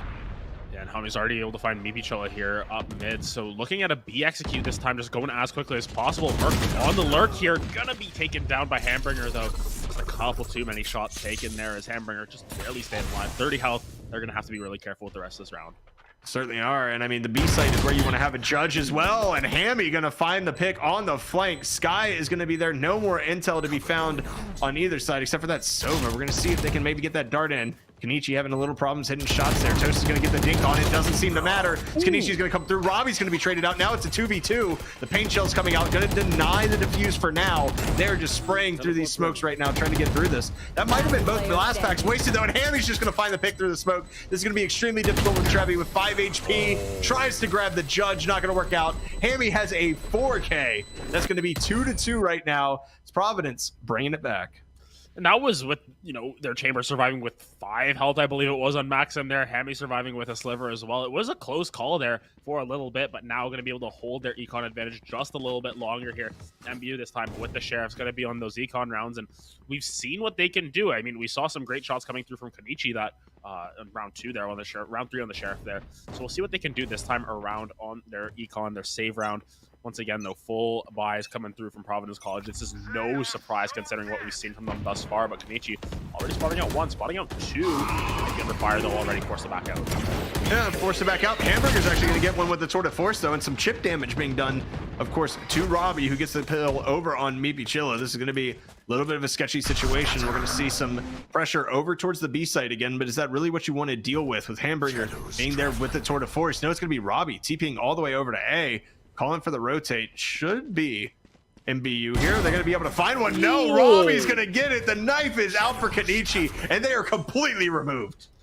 Great tracking on that shot as well. You know, what, 2 bullets burned there just to be able to connect on that third one. So really well played. They're going to try this retake once again, but a little bit more difficult on this A site here, especially considering your gun disadvantage, so to speak. You do have the Tour de Force available for Hamburger. They're going to have to come in really clutch here, but if you can just play in hell, it's going to be so difficult to find any sort of frags to the chamber. Yeah, and there's just, common spam, just possibly looking through the box. And Hamburger's not able to get that shot there. That was an opportunity. The counter strafing working out a little bit. We're going to see, Trevi can't get one there. It's going to be just a mow down. They know where he is. Max is going to find the last 2, and it's Providence being able to bring out 3 straight. I mean, from looking shaky off the pistol and the of course, their eco round, they have put a grasp on this game right now. Yeah, and realistically, they're looking like princes right now with how much money they're rolling in already. Econ advantages coming through. But this is a chance for MBU to get themselves back a little bit of control here. They're finally able to equal out on the buy, and it feels like this is the first real even buy round coming through from both of these sides. You've got the Hunter's Fury available. You've got the Omen Ultimate and the Jet Knives coming through with 1 point each. So we'll see if they're able to equalize that out here, but very curious to see what the game plan is thus far. Providence College showing why they are kings of this matchup thus far. When you're this strong, you just have so much agency to switch up the strategies. Hamburger going to be able to switch it up with a kill of his own. Hammy just knows that they are being super aggressive on the flank out of A. If they don't spot anybody on that long side, they're just straight up going for it and full sending it, and we're going to see the Rolling Thunder just being held here, waiting for the spike tap. Nobody is swinging this at all, and you have the teammate coming in, Maxim, looking to trade so they can keep that breach ult ready. He's going to fall, though, to Trevi. It's going to be tough sledding ahead. There's the play right there. Merc's going to be gone. Trevi finds 2. Hammy's going to find 1, though, to try to equalize this out. Kenishi's actually going to get the kill. They're going to get the defuse here. It's going to be a great retake by MBU here, and that Rolling Thunder not being used might honestly be the difference in this round. It's just really difficult because of the swing coming through. I believe it was from Robbie there, unable to connect onto Trevi, and then Trevi finds the second kill as well, just holding that line. That was really the clutch play of that round, and while Hammy's able to pick up 3 for themselves, I believe, still not quite enough. And Hammy, despite how well they've been playing this game thus far, it's tough when you're in a 1v3 situation, especially on B site, which is so easy to retake. It feels like every single time there's just angles back in there, but the economy is still in good shape. There's still technically another buy potentially available for Providence after this round if they are to drop it. So MBU really need to pick up the pace a little bit here and try and get these rounds going for themselves. Do like that Silver Dart line up there to try to spot A, but we're actually going to see a ton of fighting towards C main right now. Hammy's going to find one with a classic, and the rush down. No, Trevi's actually ratting here in Cubby. Going to find another. Going to try to ult out of this as well. Are they going to survive? They do! They survive. The ult gets canceled. He's right back to where he was before. Oh my, this might be a huge lurk, honestly. Yeah, Trevi just, playing magic tricks, honestly, just being able to ult out of that last little bit of damage from the aftershock, and now a 3v3 across the map. Granted, health advantage still in favor of Providence. You still got the Rolling Thunder available. There's so many different angles that you can approach this from, especially now that you know that Omen is 1 shot away from death. There's a ton of angles they can approach, but they're trying to just regain, rethink, and possibly try to get back together and kind of mid-call strat here. They don't know where the aggression is coming from. And in fact, there's none. It's just holding common angles, trying to make sure that you can hold down on site. But we see Breach right now actually in their spawn, just kind of waiting this out. So we're going to see what can come through with this as they kind of lean towards this A site. They're going to come right into some Sova utility, most likely. As soon as noise is heard, you're going to be able to get the scan. And, maybe that swings the tides a little bit in the favor of MBU here. It's going to be interesting to see how this plays out with Konichi. Has the dart up in 5, so we're going to see what comes down. The smoke is committed. The shock dart going to come out on the default plant spot. It's going to land as well. Merc's going to be down a little bit of damage. The plant goes down, and it's a 3v3 retake. Yeah, and you can see Merc just barely staying alive there. I guess the splash damage just wasn't quite enough, but once again, Rolling Thunder is available. This time, they know exactly where they're playing from. Rolling Thunder going to come through. Lots of damage coming down. Robbie's able to trade back, but Hambringer still alive. It's a 2v2. This is going to be a little bit of a tough situation because of those health bars available. Merc only with 36 health. Going to have to try and find that kill. Going to be able to find one. Robbie picks up the other one as they're able to secure this round as Providence College hold the line. I mean, holding the line is the only way you can describe that one. That was an extremely close round. One frag goes the other way. It's definitely going to be in favor of MBU. Unfortunately, they're not able to pull that one out, but we saw that aggression towards C, and everybody thought Trevi was out of there, and he somehow finds 2. Unfortunately, it's just not enough. But this ult to get out of the aftershock is just absolutely astonishing, especially after the chamber is lurking up there. And so they pick him off, and nobody re-peeks that. He only has 30 health left. Honestly, kind of got away with one. We're going to see, of course, the dart coming towards A, and a lot of stretch over here towards the A site, but they are familiar with this dart, and nobody is going to peek out of this. Yeah, just going to wait and bide their time. I think a lot of times they've just seen that Sova dart come down, and they expect the Sova to move, and that's exactly what happens. Now, hearing those footsteps, though, going to be rotating back immediately. You can see how quickly Providence College want to pace this up. They want to play a little bit quicker here. They want to try and find a quick execute. That's exactly what's happening as Hidden World's forced off here. Nightfall going to come down, and now Providence already full on site. Yeah, they're full on site, but it's a 5v5 retake. Hammy gonna find one through right there. It's gonna be a nice kill, just spraying through that smoke. We're gonna see Trevi find one with the Phantom, so we're gonna be even back up at 4-4. That gun is gonna try to be retrieved by the Jet here. Are they gonna be able to find it? They are. One blind coming out, but Toast and Merc with the crossfire just doing work. Robbie's gonna find one. It's gonna be down to Trevi once again. I wish I could say I was surprised, but at this point, he has been fragging out and holding on to everybody by a thread to try to keep these EBU rounds alive. That's going to be a team ace. Maxim through the smoke. It's because the fade came through the other side. He was spotted. That is not just a random shot, because if it was, I would say this is not his PC. It's not like this normally. Please check it. Of course, but I mean, Maxim, you know, last game was sort of the one to frag out, as we were talking about, and really carry the brunt of the team. This time around, not really forced to do so. 3, 4, and 3 just doing their job, playing these angles, holding what they can. It's more so Hammy this time around on this duelist, really pushing forward the tempo, showing that, hey, the Providence offense is just as good as their defense, it seems. Granted, 3 rounds for MBU, you know, it's at least a little bit more to work off of. It gives you a little bit more of an opportunity if this half does start to fall by the wayside, but nonetheless, I mean, consistently firing through. Robbie going to be able to find a kill on the Trevi. What is that? Through the smoke, maybe chill balls. This is going to be a C retake scenario. No, Hidden is actually going to stay up on site. This is going to be dangerous. Whoa! That's a great shot right there by Hidden. They do get hit, of course, with the fault line, and they're going to get spotted out here, and the spam is going to come through, somehow still alive. Kanichi just ratting, finds one, but not able to find enough. A gun is going to be available for Hambringer here. We have seen him be huge in clutch situations. The breach only down to, I believe, 40 health. This is going to be extremely interesting to see how this ends up getting played with Hambringer being here, coming through garage. We're going to see who can find the first pick. There's been a thorn in their side.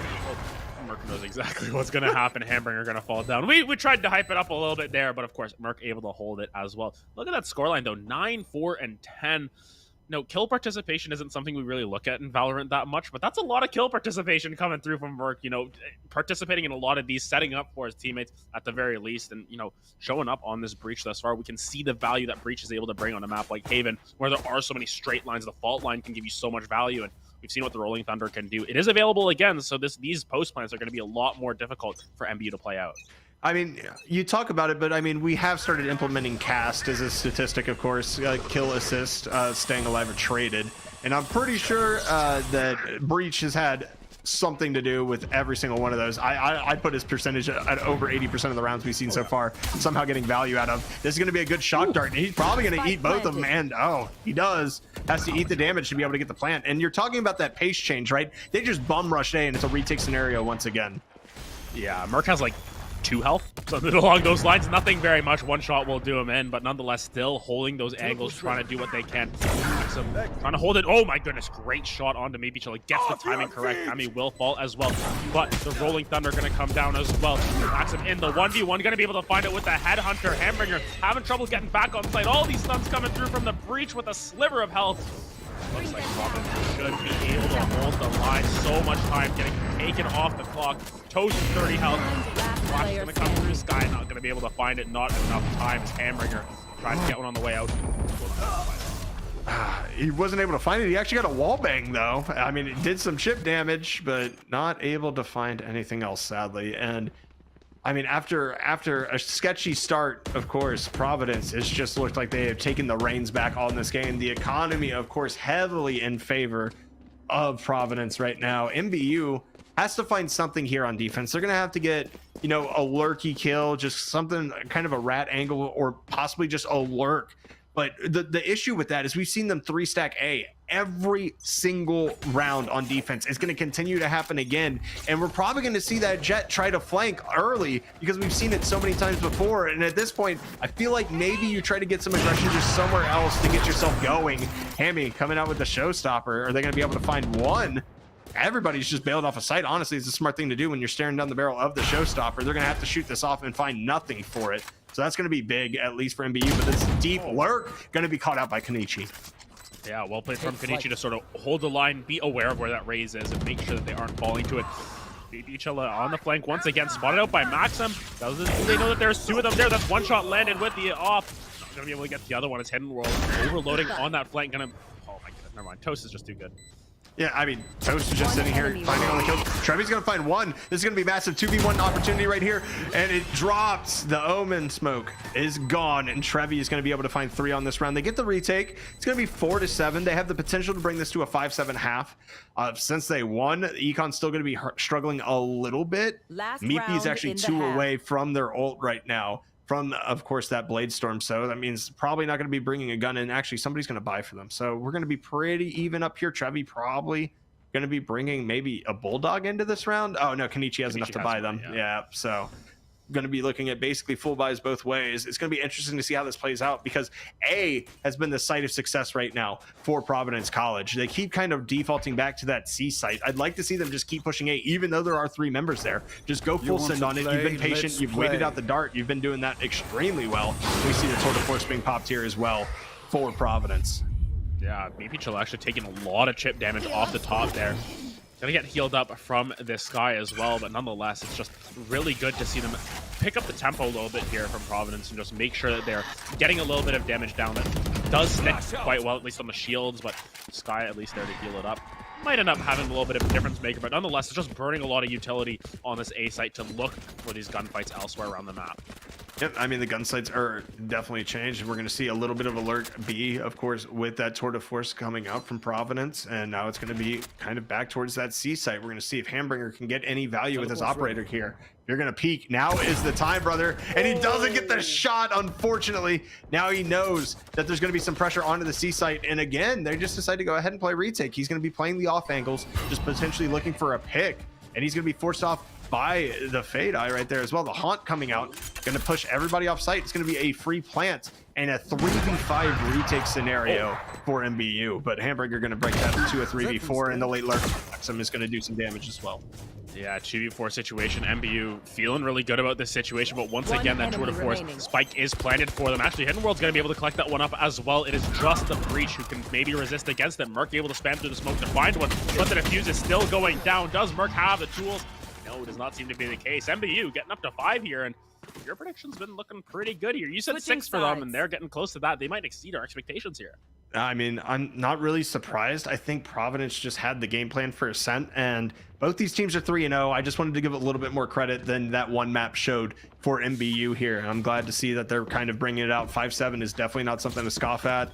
And Haven is one of those extremely volatile maps where it can be extremely attacker-sided or extremely defender-sided. You never really know because there are those 3 sites to hit. There's just so many opportunities to kind of spread out the defense and ensure you can at least get plants down.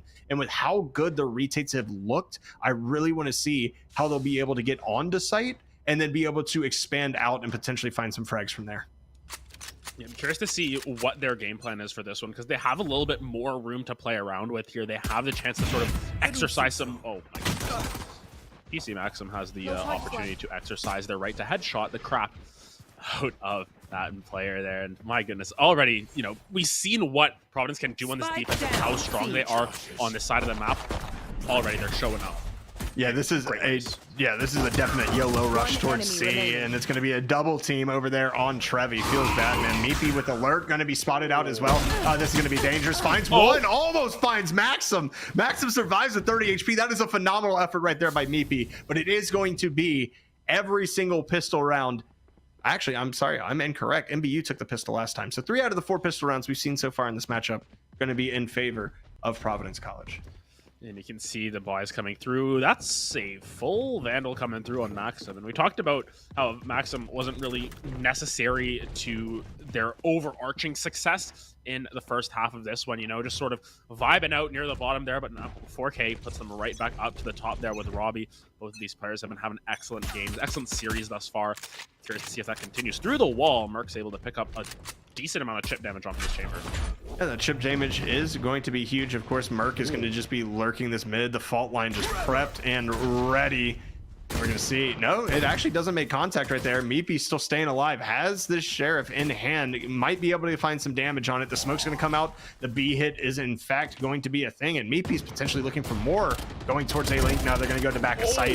And Hammy's going to find one. Looking for 2. Not going to find it. Hamburger's going to get it with a classic. Oh, able to collect that one up. You know, I think the Headhunters fell down. Of course, Spike going to be dropped on site. That's the aftershock coming through from Breach to collect that kill up for themselves. But look at this. The flanks coming around. It's so difficult when you get onto B site to hold that site effectively because there's so many different angles. And Maxim, new Ion Vandal, by the way, supporting Valorant in their finest moments there.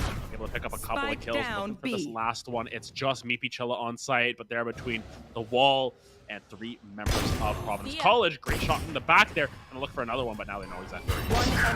Oh my, Meepy, you have a chance. You have a Vandal. Get out of there, brother. You have your dash. Prime that. Let's go. He's got the spike as well. This is gonna be a huge chance for Meepy right here. They're gonna have to run him down. Fakes the plant. They're gonna have the Spectre in hand. He's actually reaggressing. Meepy's gonna find the 3K clutch. Oh my. Most unlikely of heroes as well. Meepy Chill has been having a rough game, but they're able to find a couple of real nice shots here.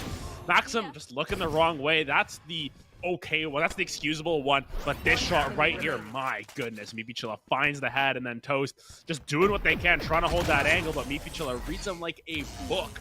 Finds the 3K there and gives MBU a really nice anti-eco win.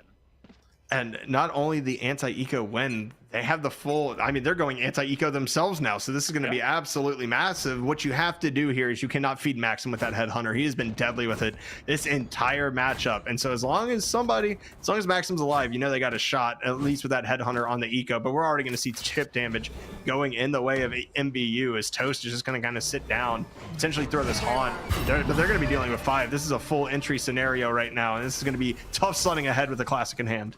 Yeah, got to be the classic of Destiny. If anything here, Toast just trying to hold any angle that they can. That's one headshot there, but Maxim actually able to trade that back out. So that's a good momentum killer, at least for the side of Meepy Chilla, who was starting to get a little bit too hot for Providence's liking here. But look at all the damage that's already been taken. You know, Maxim, not a whole lot of health here. Merc going to be able to find one onto hidden rolls around the side here. Hamburger getting spotted out by the boom bot there. Probably going to start the defuse, but this is going to be still really difficult with so many members left alive. Trying to stick it here. Got it halfway. Trevi's going to be the one to try and hold the line here. Providence College with no health remaining on many of their members. Still going to be able to clutch that one out. That's 19 health on Maxim. That's single-digit health most likely on Hami there. But somehow, some way, find themselves their own anti-eco win. Back-to-back, I mean, pseudo-thrifty was the first one technically because obviously they bought up more.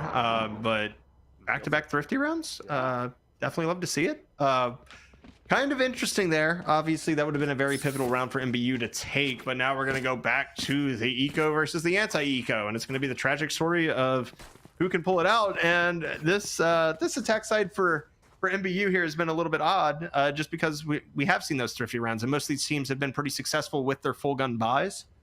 when going against the Eco, and to see it kind of swing this way. A little bit weird, but you know what? We love to see it. I love seeing variation, and we're going to see a full send towards this A site. And of course, it's going to be just a util combination of Hammy. Toast is going to find it on Meepy as well. Meepy kind of heat checking into that one.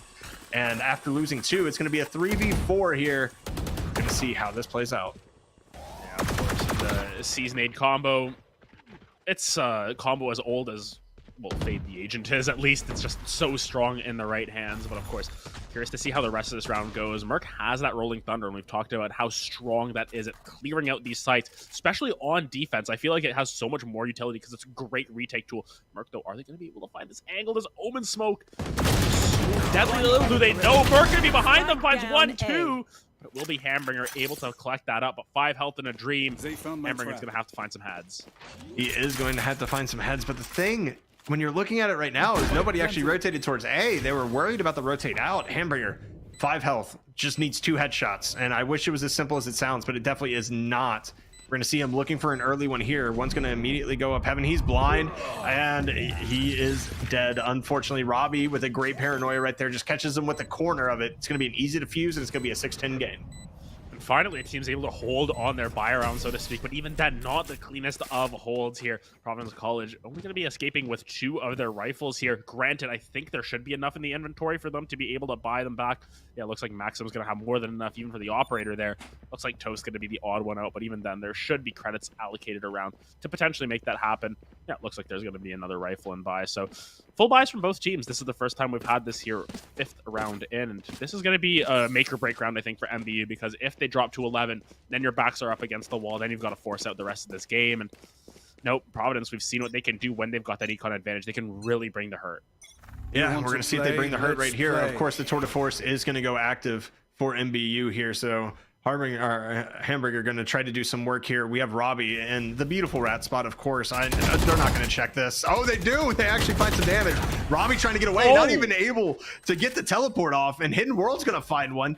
Been kind of sketchy so far for them, but they get a very huge impact frag there to open out the round. Yeah, look at his Merclurk, though, going to be able to hold the trigger discipline. Oh, my goodness. Going to be able to find none. Oh, he finds one at the end of it. Oh, my goodness. Need too many shots whipping there, but at the very least is able to collect a couple of them.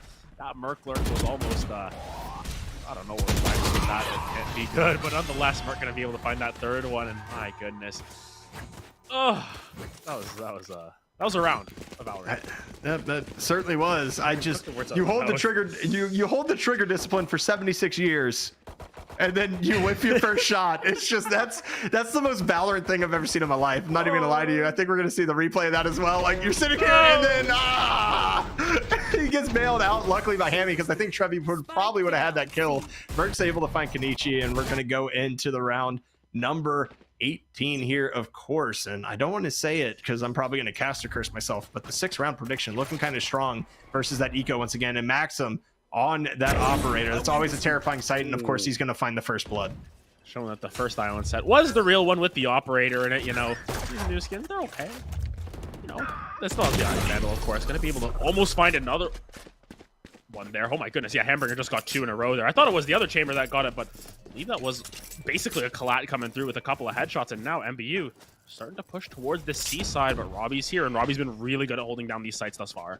And we're going to see what he can get. He has that paranoia, and he could potentially get 4 blinded here. They lined up initially. That's going to be a great swing from Hidden Worlds, and that's going to be a gun in their hand as well. This is going to be a massive opportunity right now, of course, for MBU to kind of swing this back and make me shut my mouth, but Maxim on the operator is always a devastating force. He's got 8 bullets in the Headhunter as well to work with. Starting it off, this retake right here, going to have to go through the Omen Smoke, and that's a dangerous proposition. Especially if it's fading soon as well. You can see that there's the Omen, I believe, holding that angle. Just going to move away. We'll see if Max will be able to find the swing. Swings the wrong way. That's going to be a big pickup there. Toast 16 health and a dream. Unfortunately, not all dreams become reality, and that's going to be another round win for MBU. Pushing themselves to 7. Now they've put a little bit of a dent into the economy here. As you can see, it's going to be a buyout still from the side of Providence College, but you know, you really have to win this round because your banks, your wallet's looking a little bit lighter now. You know, the credit card bills come through and you're like, oh man, I spent way too much.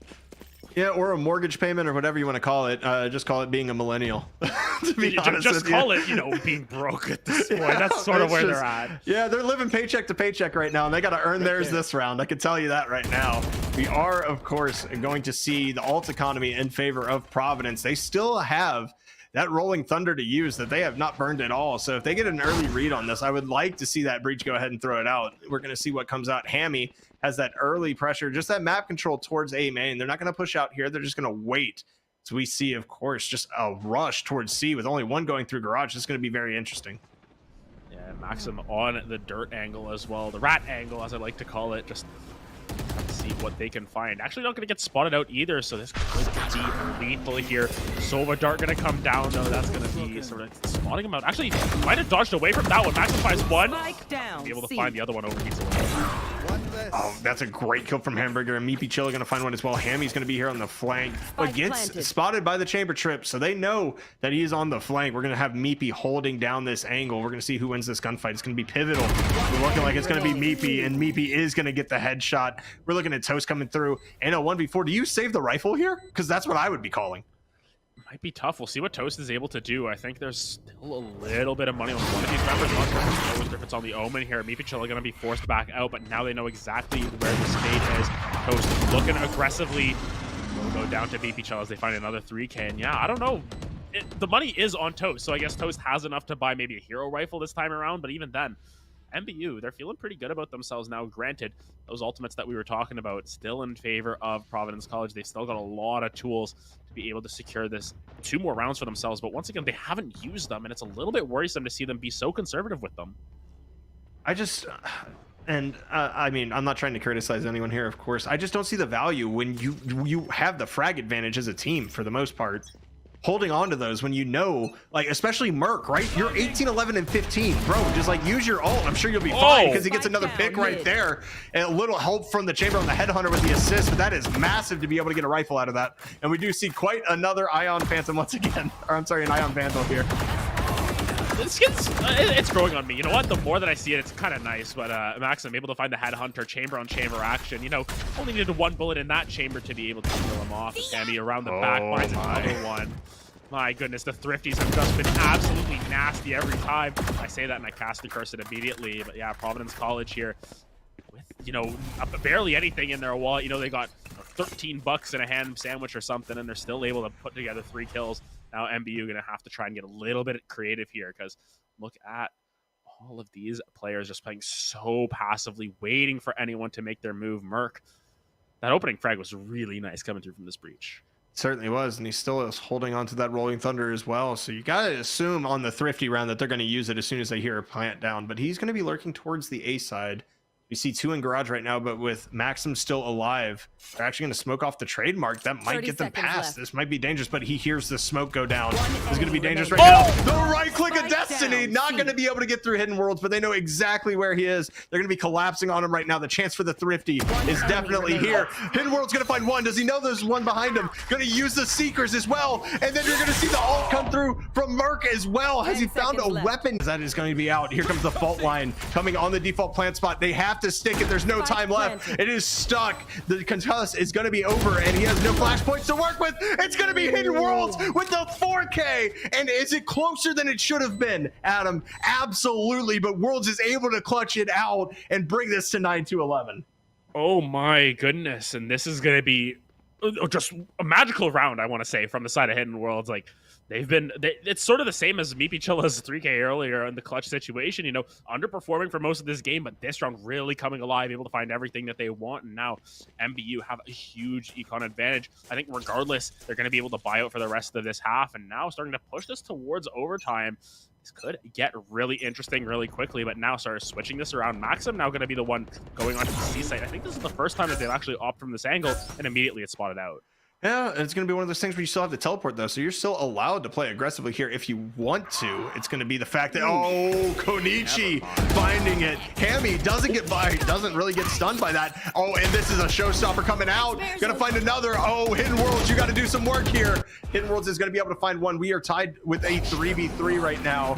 as the Fade just retreats back into A, going to be completely removed as well from the shadows. So they know that everybody is lurking A currently, but there's some solid map control still in the favor of Providence College. And that Omen ultimate, I'm not a huge fan of. Yes, you spot out all 3 members there. Yes, you can sniff it out, but what does it really do? It just says, hey, they're all there. They sort of knew that there were members at A already. I think maybe you hold on to it for another, 15, 20 seconds. Then you use it aggressively like that to spot out if they're still looking for it or if they've rotated out. Nonetheless, it seems like the Sova Dart coming down, and now the rotation's coming over. This is exactly what I mean. They can just rotate right out after using that utility and look for a different execute. Yep, and I mean, it's going to be a Nightfall versus, of course, the Hunter's Fury if it does get brought out, and they're just slow walking it back towards A. This is beautiful. I love the call right here. They find Toast out. Here comes the Haunt. It's not really going to matter. They can get spotted all they want, but Toast actually going to find one in the backside here. The breach stun comes out the fault line, able to find one. Hamburger's going to be able to find one themselves as well. They are full stun. No time. There's no time to plant. They have to find the frags. Actually, 5 seconds on the clock. There is an opportunity here. They are rushing in. He's just trying to find it himself. He's not going to be able to find it, and it's going to be Providence College getting onto match point finally. What a retake coming up from Providence right there. Match point. And I think they might have had enough time there. It was really, really close at that, but now MBU backs up against the wall. Providence College at that 12 point. At the very least, they've resisted the throw of the century, it feels like there. They were up 11-6. It felt like it was set in stone there. 3 rounds in a row from MBU to sort of bring this one back, but nonetheless, seems like they've sort of stabilized here, and at the very least, kind of guarantee themselves overtime, but still MBU with a lot of money in the inventory there. This is a crucial round for them. You've got to stick it to the side of Providence College here. And they're just trying to remove Merc, and at this point, I can't say I blame them, but they're only going to find the tag, so Merc's going to be down to 70 HP.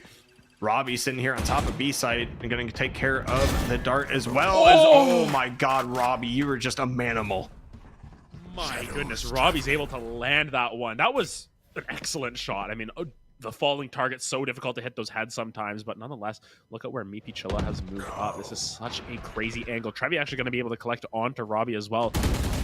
Angle from Garage, very atypical from the Duelist, especially Hammy just spamming through here. Hamburger going to be able to trade that one back, but now look at this. Look at the pinch down coming through from the chamber. This is tough from Maxim here. Let this out perfectly as Providence, they're a little bit lost in this round now. Yeah, they are. I mean, you're looking at the lurk coming out, but they don't have no idea that this garage control has been taken. And with garage control being there, it's going to be very difficult to come back.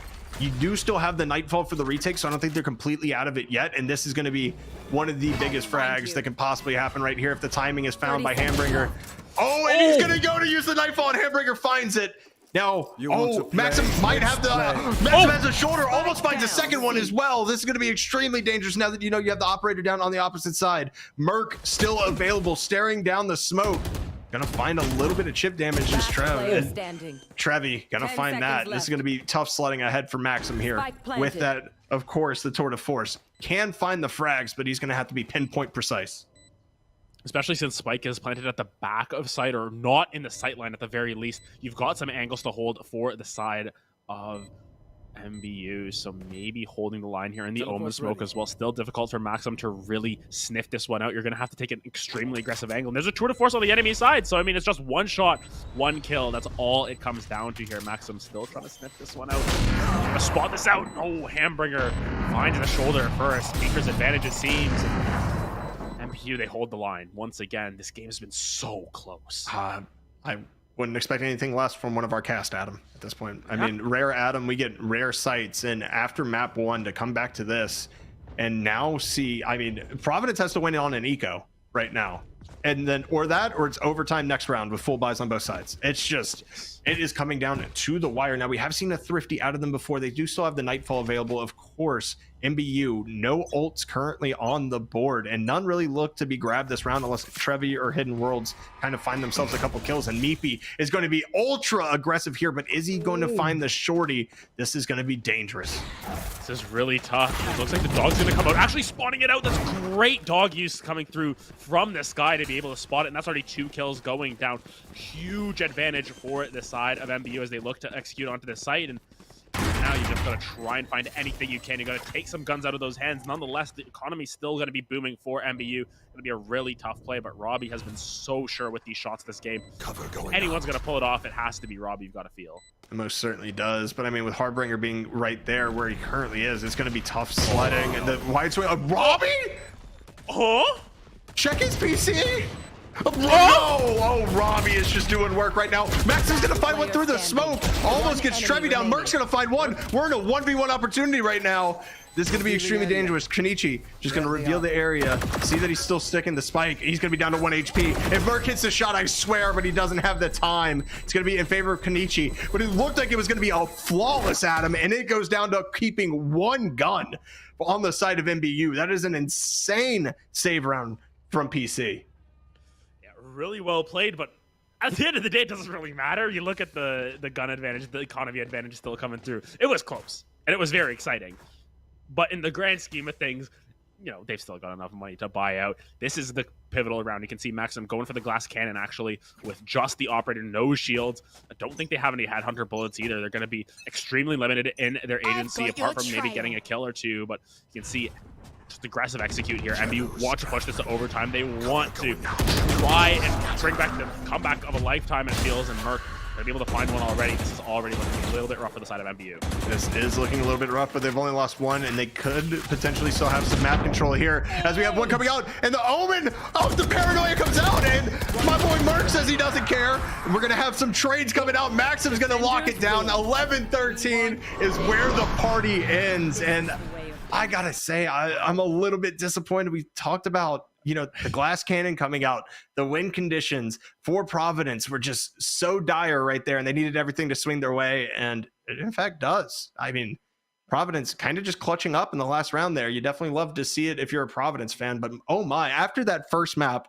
I'm very surprised we got that close, and I have to give all the props in the world to MBU. Missouri Baptist, props to you guys, because you could have easily rolled over and said, you know what, it's not our day, whatever. We lost the first map 13-1. To bring it back that close after being down 11-6, props to you guys for sure for fighting back. Yeah, I think overall it just shows their resilience. It shows their gumption and their willingness to, you know, try everything it takes to try and find a map win there. Because realistically, if that map goes to overtime, if it goes the way of Missouri Baptist, Providence, you have to start to worry about their mental a little bit at that, because you win a map so dominant in such a dominant fashion, and then all of a sudden it gets really close really quickly, and you're like, I'm not too sure about this. This is getting a little bit too touch and go for me. But overall, great performance from Providence to be able to not only have a very dominant map one, but to be able to hold the line in that map two as well. And of course, Missouri Baptist, you may take the loss today on the record sheet, but still, you know, won over us at the very least. That map 2 is really, really fun to watch. Yeah, number 2 on the day, number 1 in our hearts right now. I'm not going to lie, because that was a very fun map 2. And with that map 2 being as fun as it is, we're going to give ourselves a chance just to catch our breath. We're going to be bringing an interview from the winners, of course, Providence College, right after this break. Be sure to stick around.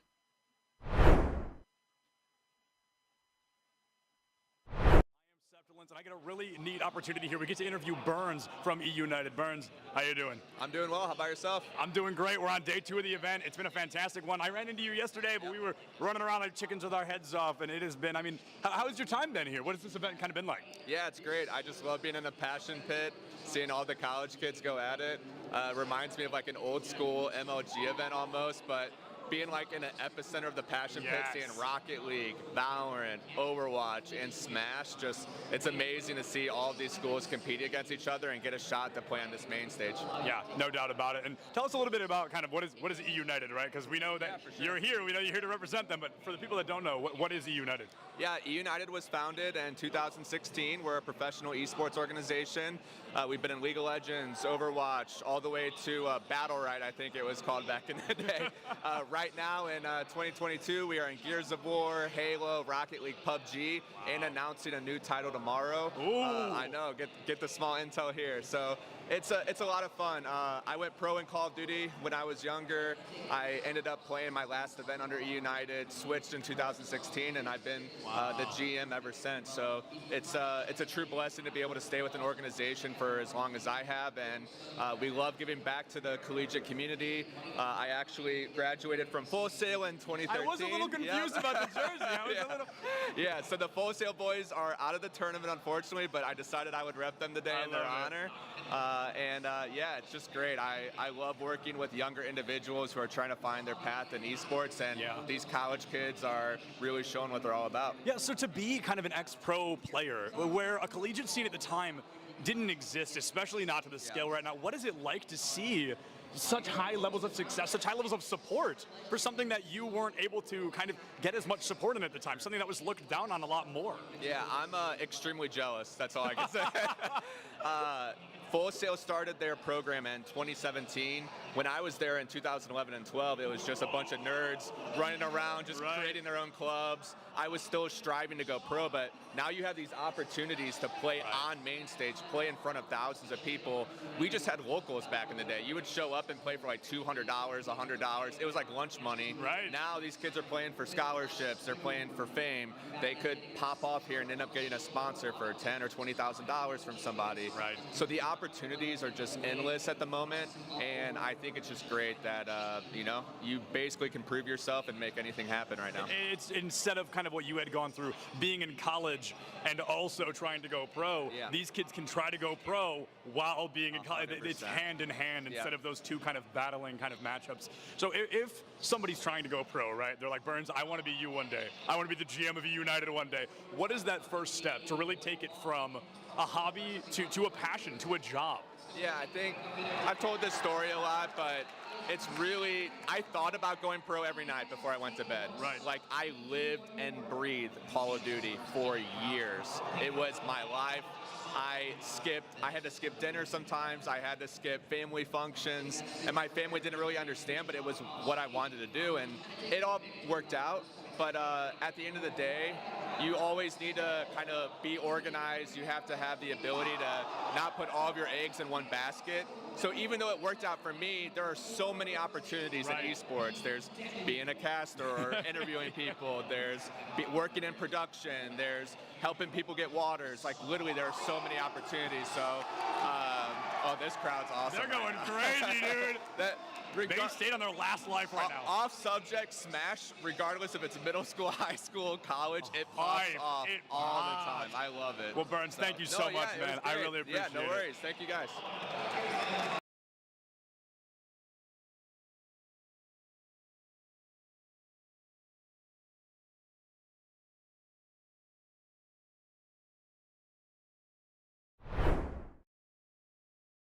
Well, my name is Darian Wheeler. I'm a junior at Cornell College, and I play for the Overwatch and Smash Ultimate team there. I also play football, and I enjoy playing Ultimate Frisbee as well.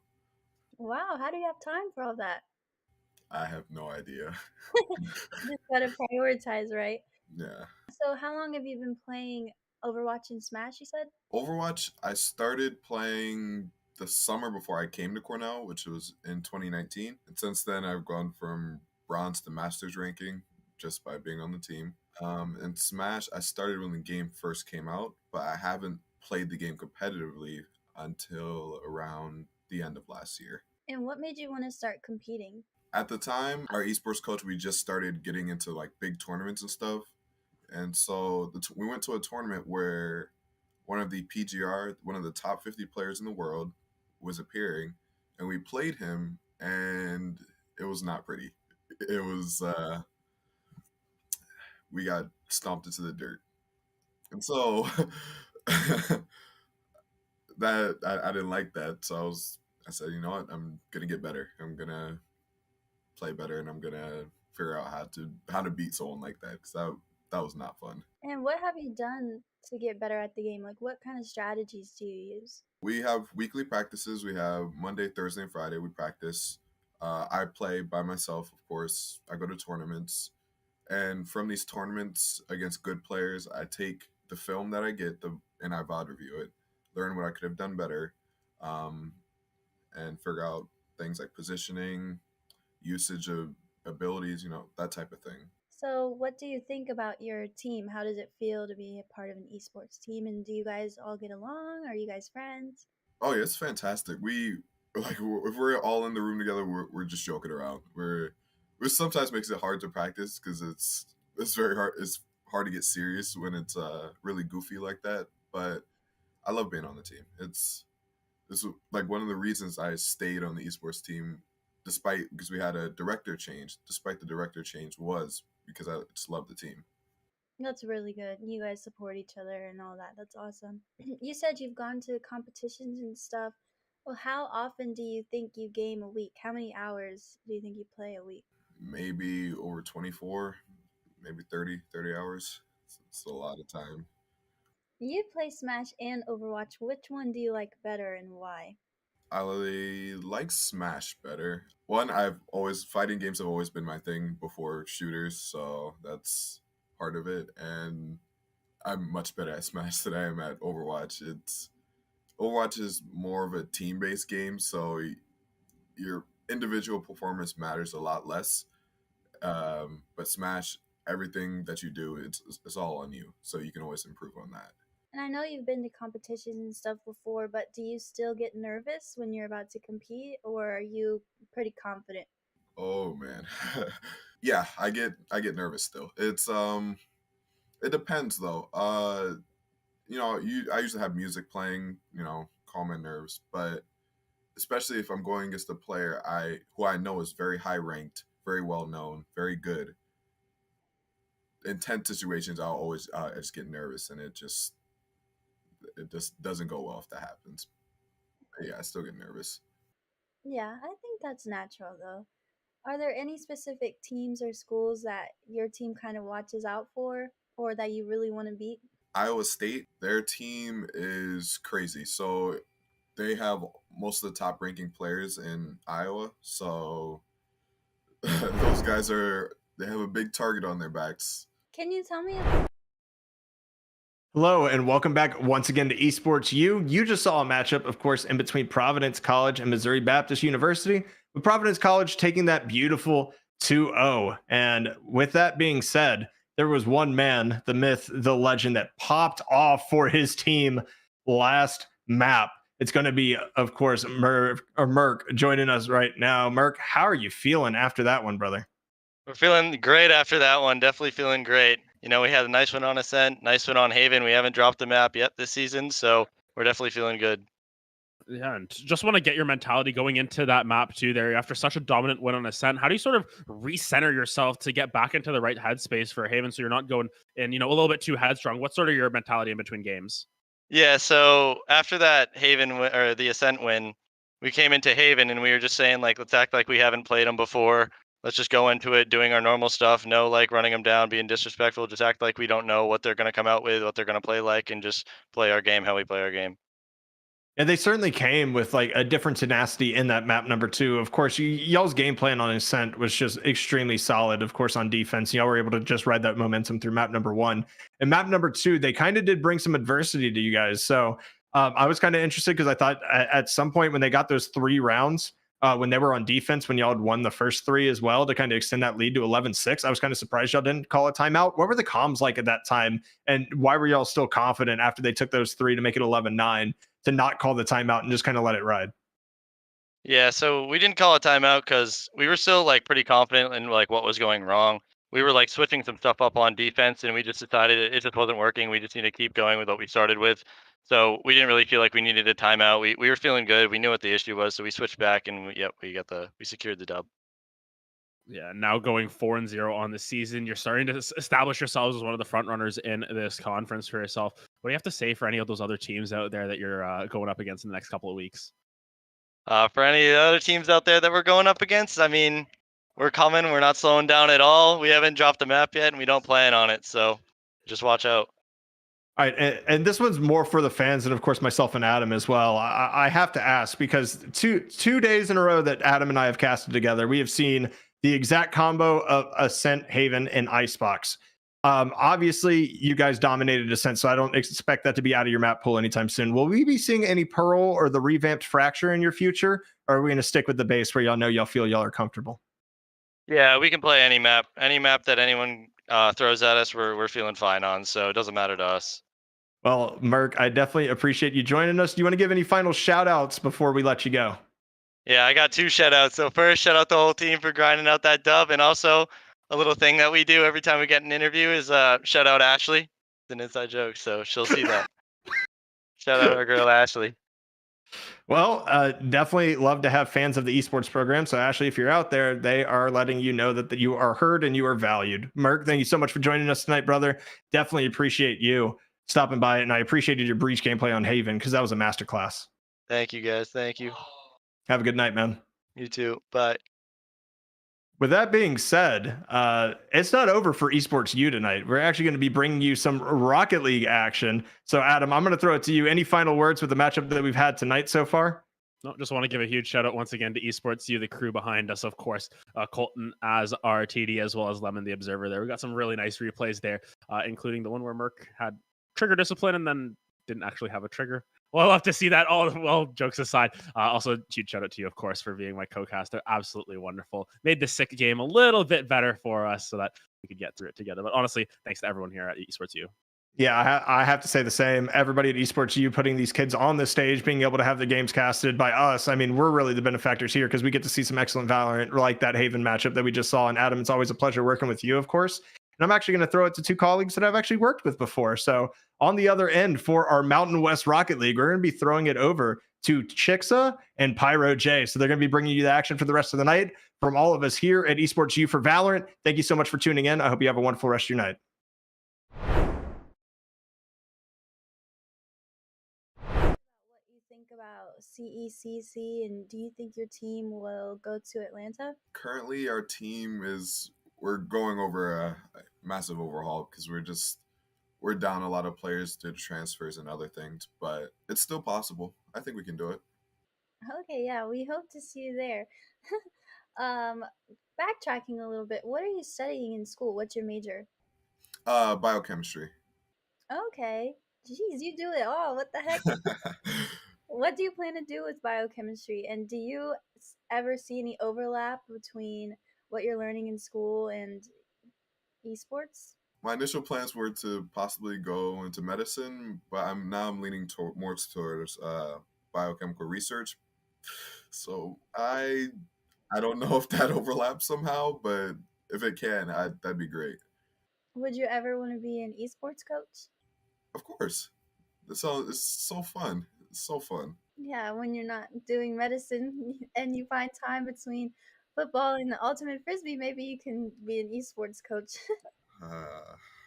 I'll find time to do it all, I guess. Yeah. Are there any players on your team that stick out to you, whether it be a success story, their growth, or even yourself, that you want to talk about? Let's see. Well, of course, myself is a good success story, I guess. Because when I joined the Smash and Overwatch team in 2019, I was garbage. Like, it was bad. Like I said earlier, I was bronze rank in Overwatch, which lowest possible rank. It's terrible down there. And then from there, I went to Masters, which is the second highest rank, which is just ridiculous. And then in Smash, I was also bad. So, and now I'm one of the top ranking players in Iowa. So it's pretty good. So, what has been your proudest moment or specific moment? I know you jumped ranks there, but has there been any specific moments in a game or tournament that really you're proud of?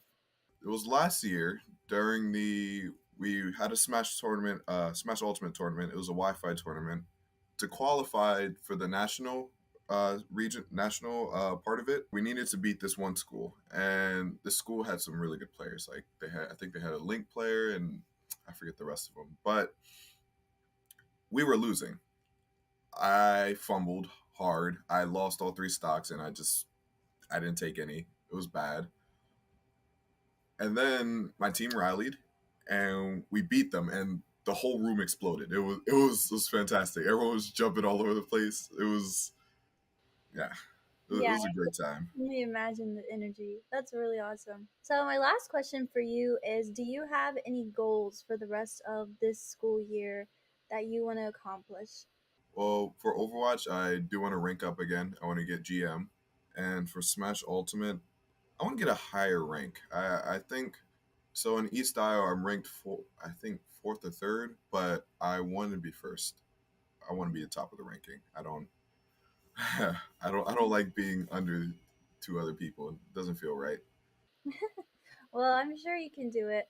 Is there anything that you would like to add about your team or you before we go? Anything you want the world to know about you? Join our team. We're great people. I don't know. Good. That's good. Well, thank you again so much for your time and doing this interview with me and fitting me in your schedule of all the stuff you have going on. I really appreciate it. No problem. No problem. I hope you have a good rest of your day. Thank you. You too.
Hello, everybody, and welcome to the Collegiate Esport Commissioners Cup 2022. I am Septilence, joined by Brenda, who is not only a Twitch streamer, but a cancer survivor brought to us by the Leukemia and Lymphoma Society. So, Brenda, of course, if you're comfortable, can you please kind of walk us through what cancer you had and kind of how you battled that over time?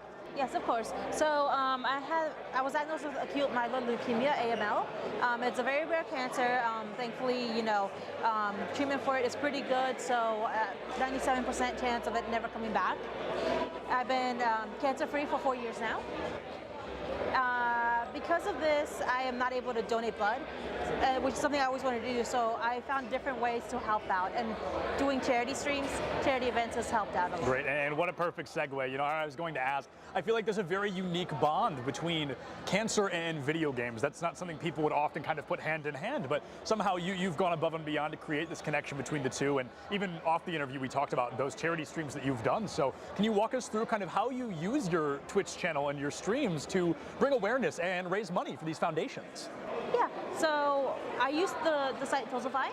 From there, you can choose any foundation, any society to donate money through. You make a campaign, and I like to share it. I like to raise awareness and funds, if possible, for the Leukemia and Lymphoma Society. They have helped my family. They have helped many people in the past, and in the future, they will be. So that's just how I work around it. Yeah, so how do you kind of encourage your viewers to donate money? Is it just kind of setting it up and, hey, it's for a good cause, or do you have incentives or kind of fun little activities that encourage people to spend that money? Yeah, so I do a lot of incentives. I work at a pottery shop, so I do ceramics kind of thing. Sure. I'll pay you something. They can choose what kind of games they want me to play, things for me to sing, all kinds of things. Yeah, so we talked a little bit off the interview about kind of being trapped inside, right, and having video games as that outlet and utilization of kind of feeling a little bit less stuck. And were there any games you found yourself kind of really attracted to, or games you found yourself just playing more and more often as time went on? At first, it was a lot of Gary's Mod, Prop Hunt. That was the thing back in the day, And then I also play a lot of multiplayer games, League of Legends, party games, all kinds of things. Yeah, absolutely. So if somebody kind of looked at your situation from an outside perspective and they thought, oh, how could somebody ever utilize video games to address something as serious as cancer? How do you feel you've been able to successfully utilize this unique platform?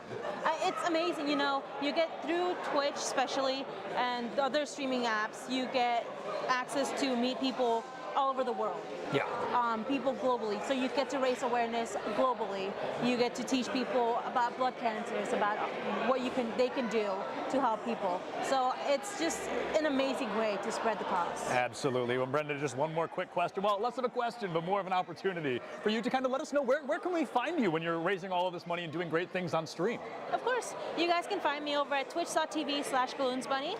I am a VTuber, so I don't show my face often. It's mostly my model. This is an exclusive. Brenda's face. Yes. Well, Brenda, thank you so much for sharing your story, and thank you so much for joining us. Thank you for having me.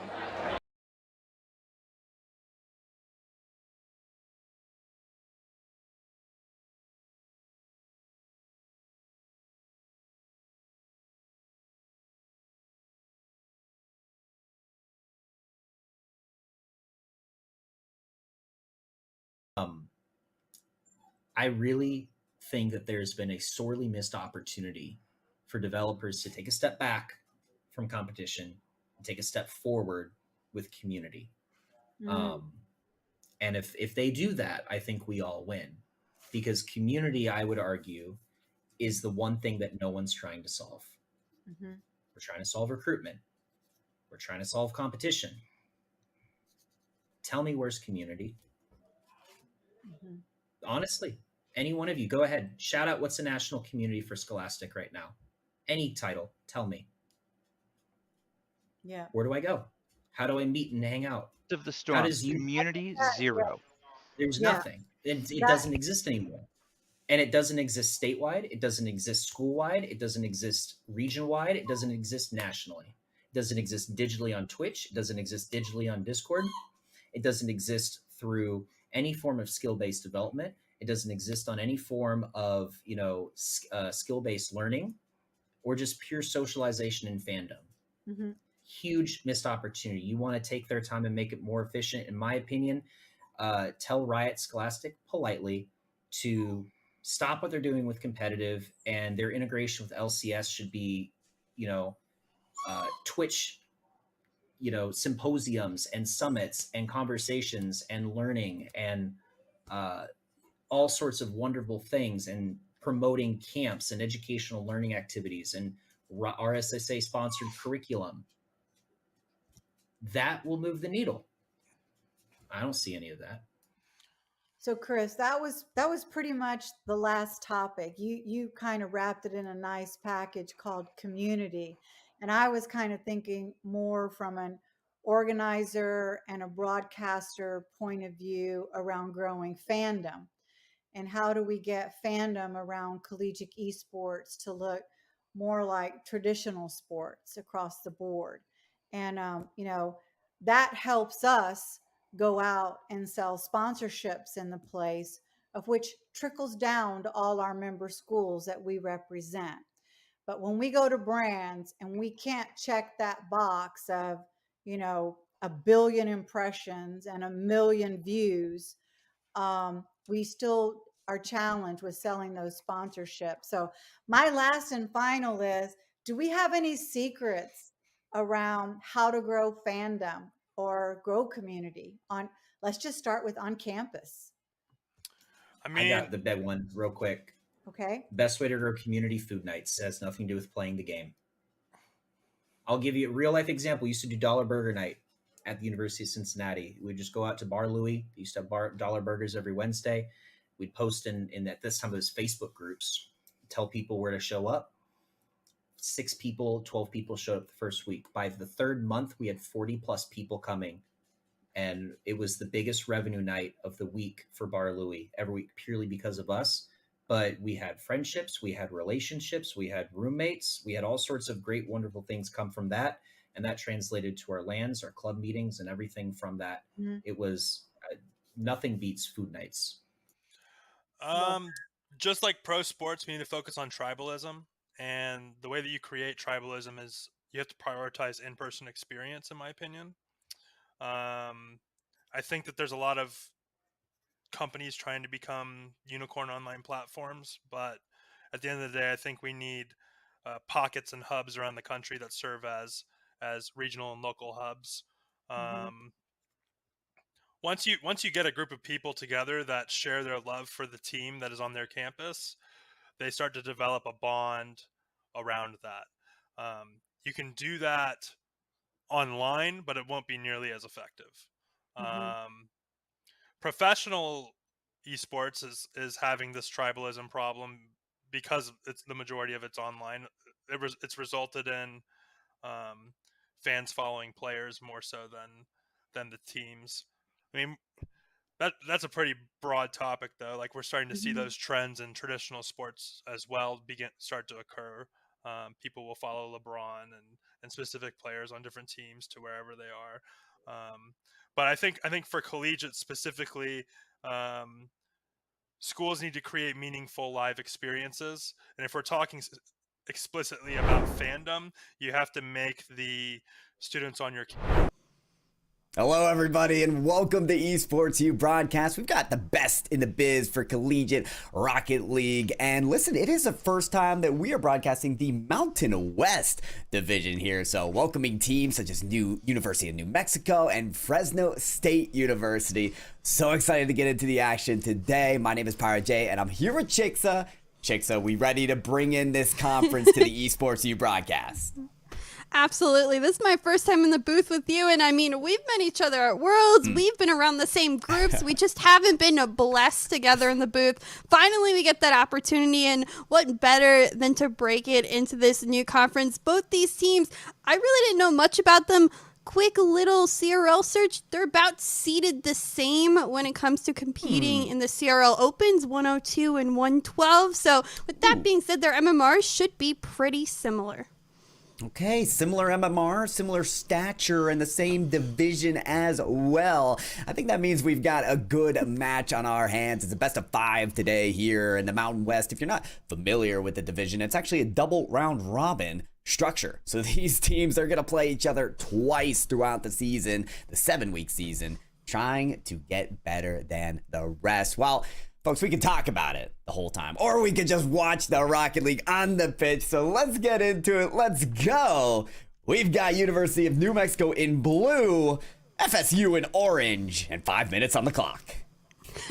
5 minutes to butcher some of these names. We had a little bit of fun trying to pronounce them, and of course we will do our best, but as every caster, we always mess up the names. That's just how we do, and it looks like Fossil, I won't mispronounce this name, scores first for University of New Mexico.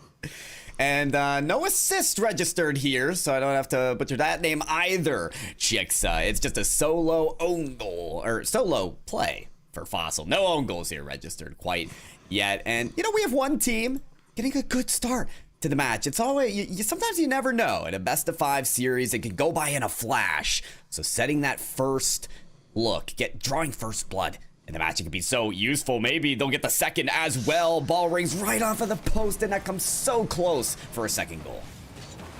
Seems like Fresno State having a difficult time on the defensive line. They've had some misses. They've been able to get the balls out of the half, but at the same time, the misses keep coming on the goal line, and because of it, we've gotten some pretty risky chances near that goal line. Clear will hopefully come through for the boys in blue. University of New Mexico struggling to get this out, but good thing they have that early lead. 1 minute down, and all we've seen is chaos on the field.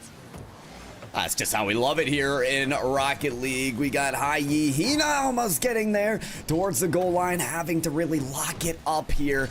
Conceded 1 goal. They don't want to concede a second before they can respond, though this is looking dangerous. Water falling down right on the goal line. More chaos to ensue, but they survive somehow, some way. Fresno State get the ball away again. Great rotations by University of New Mexico. Zane all the way back on third, able to send that up even after the clear. New Mexico has maintained a majority of the possession in that orange half, and because of it, they have, I think, the better shots, in my opinion, to start off this game. FSU, though, they're finally looking to go across, but a demo comes foot, and still they have to reset, re-manage. Fresno State looking for that tying goal, and they won't find it just yet. Not gonna lie, I see Regicide in that Cloud9 decal, and I feel like my allegiance already is being biased towards University of New Mexico, but it's okay. I won't let my heartstrings get tugged on here. I'll stay unbiased as I can and silently hope for Cloud9's return to Rocket League. But regardless of all that, Fossil with a good dunk there. We're almost dead even with shot counts on either team, so that we see a 1-goal advantage on one side of the scoreboard. Pressure has been relatively equal on both sides. It's just about whether you get points on the scoreboard or not. That's what counts at the end of the clock when it draws on to 3 zeros. Looks wants to get that around. Is he going to manage to do just that? It's swung away by Eakley. That midfield presence just too strong from Fresno State. What's worrying me is these misses that we keep coming through, whether it be off that sidewall or right in front of net. Those misses can be deadly. This one just off the post, and now at Fresno State's, I think the most quality opportunity we've seen yet comes away. Second chance, though, by Hyena. I think so. And we got their tying goal. You nailed it, Jigsaw. Absolutely. And look at that placement as well. I think that's what was nailed as well. I mean, all along we were seeing these shots that were painting the woodwork. If the crossbar was a little higher, the post a little wider, we'd be seeing goal after goal on the board here. But sometimes it takes a few rings around the rosy to get the precision tied up. So, Fresno State finally find their response, but can they hold on to this momentum that they've seemingly gathered? It's appeared that they're able to crash the board so hard, but first they've got to get that ball to that other side of the field. For now, it's another chance for New Mexico. New Mexico gets a great challenge here. Up does Fossil have the read? It's down, but not on target. New Mexico want that lead back. It seems like they'll just get it. Zame to come through, collect the shot and opportunity. They go back up by 1. Came at this shot in the speed of light, and if you notice the replay as well, there's harassment being had from the Fresno State players. They're trying to bump, poke, prod, anything you could do to get the shot taker out of the way, but it just wasn't enough. Weathers through the adversity there for University of New Mexico and gets the go-ahead goal. They want to maintain dominance as much as they can in this series, and reinstating a lead can do just that. Still, close to a minute remaining for Fresno State to respond. And it is coming up a little bit shy for them. They do not have the reinforcements back defensively. May have gotten a little eager on the offensive side here. Took the words right out of my mouth. When you are down by a goal, yes, you need to take risks. Yes, you need to push up the field, but don't forget your rotations. Don't leave your back line open. FSU just doesn't have a third man in that situation, and University of New Mexico, they penalize. They give themselves a buffer goal now, and with only 25 seconds left, that buffer goal is going to do a lot with the very little time remaining. We'll see, can FSU find one quick? They need one right now, if ever any, to be able to even remotely come back through this game, but we're seeing double commits in the corner. We're seeing them panic. I think this game is University of New Mexico's in hand. They keep this ball on the orange half, and with that, UNM gets game 1. With that, indeed, it's a win. We'll get a little spectacular plays here at the last second. My favorite part of Rocket League is it doesn't end. That ball touches the ground. Well, there you see it. New Mexico now will officially be granted their game win. I'm so impressed by the late game affairs of this team, but Chicks, I don't think it's that emotion covers how much I'm feeling for Fresno State right now. I feel like they could be walking away with this game with 3 goals going into overtime right now if they had just slotted some of their shots. We saw again and again. You said it best. The shots were just missing. They were covering the post, the crossbar, all around. It seems like that precision's starting to get better. So maybe game 1 was more of a warm-up for Fresno State. mean, absolutely. There could be some nerves in there, just, a little bit of sloppy gameplay to start. It's game one, your feeler out game. You're trying to understand what the other team brings to the table. And I mean, in this double round robin situation that the league has set up for them, they do get to play each other another time. So this is a long game. This isn't a once and done. This is let me figure out my opponent and work from it. And even if I don't win this time, I learn for next time. And there will be learning to do throughout this league, throughout how long the division goes, 7 weeks here. But at the same time, in Rocket League, there's a need to adapt within the series. What can you learn game to game? How can you take this refresher and come back swinging in game number 2? That's the big question, and our answer may be found earlier than we thought. Hyena almost heaving a goal at the very quick start of game 2. I think that Fresno State want to get started as quickly as they can. You love to see the passion come out early, that need for the goal, the want to bring that aggression early, and they bring 2 great shots, but again, it seems like their defense is the thing that they need to work on as well. They managed to thwart off the first opportunity that University of New Mexico has, but that ball is still on the orange half. Zane looking to send one down to a teammate, but won't find it just yet.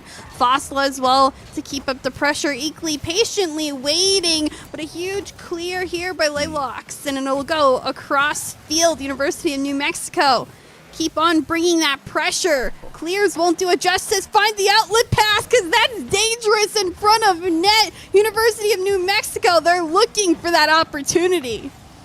But they're just caught in their, or Fresno State's just caught in that back third. Now they're suffering demolitions, and all along they've been suffering resource management not going to their side. A bunch of boost steals happening in the corners from University of New Mexico. Sometimes you wonder how a team can stay in their half for so long. It's that reason exactly. Resource dominance, really, in the boost department for University of New Mexico is what is keeping Fresno State so tied up right now. The pump coming in from Fossil leaves just one defender. Regicide makes it work, though. They may be low on boost, they may be low in offensive possessions, but boy, the leaping saves that they've been able to muster up and survive and keep this game knotted up is impressive as much. Shot rings right off the post and just scathes the crossbar as well. Both teams so close to that first goal. Fresno State just can't buy themselves a goal right now. How many times has it rung off the post? They're getting such opportunity, and it just won't go on in. But, I mean, that's what makes Rocket League so interesting. We're halfway through this game almost, and it's still 0-0. We're fighting for that first goal territory. But what I've liked to see the most is the change from game 1 to game 2 in the defense. We've seen 3 saves for New Mexico, 2 saves for Fresno State. It seems like they've at least adjusted to the shots that are coming from them, and although they've gotten close, it just makes that game that much more difficult for either team to fight through. Yeah, it speaks to the solo caliber of these plays as well, not just defensively, but on offense as well. Wonderful work from Eakley to set this chance up. Look at the added flip earned from the ceiling. I think he even got another with that touch on the ball, but didn't need it. Fossil's there to wrap it up and bury it like you'd excavate a fossil to reimagine and reappear. Guess what's here right now? It's a goal for University of New Mexico. They've got the lead and more. No, Regicide denies. Think you might have been digging a little too deep on that play, because it looks like it'll go across field. Hyena to get the outlet pass, and it'll go on in. Well, I'm not gonna dig myself any deeper in that ditch, Jigsaw. It is a tie game, no matter how you see it. The equalizer scored for Fresno State University, and they've had the answer just like they did in game number 1. I think that's what was really so important at the beginning of this series, was not to allow an explosive team like New Mexico to get away with this series and just run away with a lead. No, they've been able to respond. But the question is, will we ever see Fresno State University with a lead? That is what could be the differentiating factor for this team. I don't know, they're back on their defensive half again, and a nice clear will do them a little bit of space. Over 150s, another still on the blue half. New Mexico can't get this ball out just yet. Good pass here to center field, and it's quickly challenged by UNM. Reg side off the ceiling and down in a great challenge again. New Mexico brings the players to the ball. They make sure that Fresno State does not have time or space, and this has been really thwarting those offensive opportunities. It has indeed. So difficult to break through. It feels a cement barrier of defense, but eventually there are cracks, there are vulnerabilities that can expose themselves, and those are the moments where you got to press through. One of these teams most certainly will. Eakley from the 50-50 on the corner side almost lands in. He's got another chance here, but it's just popped up. And there's already some defensive pressure to get that ball out of the way.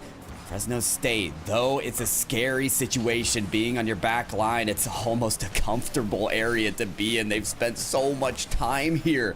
It's almost as if they're prepared, they're ready to excel in this situation. Look at the pre-jump already from the side of Fresno State. They're trying to read that. Fossil could have an easy touch in the net, but it's taken out of the post. You've got to be kidding me. The redirect, it's inaccurate. The win that was in the bag is gone. It goes the other way, but the shot's saved. Regicide wants to give one last opportunity in regulation time before this ball lands on the ground. That's what we'll get. An extra time granted, Jigsaw, one way or another. I don't know what just happened. The last 15 seconds was the most eventful we've seen. A missed redirect, an opposing counterattack goal deflected away, and now we do find ourselves in overtime. We find ourselves in extracurriculars. They managed to continue to play this game out, and it shows that both these teams have adapted. They're fighting much harder than we saw. The sloppiness has pretty much gone away, and now they're as evenly matched as ever. This one goal will certainly give whichever team a really fantastic lead. Fossil, the first miss, Eakley, the finish. UNM finds game 2 as well. What a redemption arc right here for UNM. They'd thrown away their winning goal at the end of regulation time. But resurface in overtime. Eakley is your clutch player of game 2. And in this short series, this best of 5, Chicks, so we can't understate how important it is for UNM to secure a second win. A reverse sweep for Fresno State, especially after a long drawn-out match and game like this, is going to be difficult. Yep, 10 shots for UNM on that shot count compared to 7 by Fresno State. So they did manage to maintain a majority of the pressure yet again. Still both save counts on the teams, 5 respectively UNM, 6 on the side of FSU. Both teams brought so much more to the table, but UNM just had the better finish. Slightly the better finish. That would still manage to go up the post, but they had the follow-up, and it's been a game of post defense. It has, and really well-played defense as well. I mean, I can't credit Fresno State any more than we already have. That amount of time spent on the defensive line, it's so hard to limit just one goal in regulation time, let alone be alive, breathing, and your hands not sweating, and the controller falling out of your grip. I mean, that is exhausting to have to play that much defense, but they're still resilient. They still are forcing these close games, and God, if they just get an inkling more of chance on offense, maybe they can turn this series around. Will they be able to? In game number 3, it is match point now for University of New Mexico. One more win, they'll walk away with the victory, but it's not going to be easy. By no stretch of the means, and it looks like they're going to start a defensive foot. Hyena to get the first goal for Fresno State, and just like that, this team's already back in this game. And I'm getting reminiscences of the past, of the beginning of game number 2 was Hyena, who was there at the kickoff, who almost scored the first goal. It just missed in game 2. That's redemption right there. That's another chance being given. and that's proof that a second chance is worth it. Fresno State, this is their first lead in this series. I can't wait to see how this team plays when they've got some confidence behind them. If I have to pick a difference maker, it is going to be Hyena. He has been the shooter for this team, the person that goes above and beyond on the aggressive front of the field, has those shots, a second one there taken away, but now there's no third man back, able to just get Zane a little bit off touch, and then this one's saved as well. Very quick turnaround from one end to the other. Fossil, the shot, Hyena can't find the save, and right back, University of New Mexico finds the tying goal.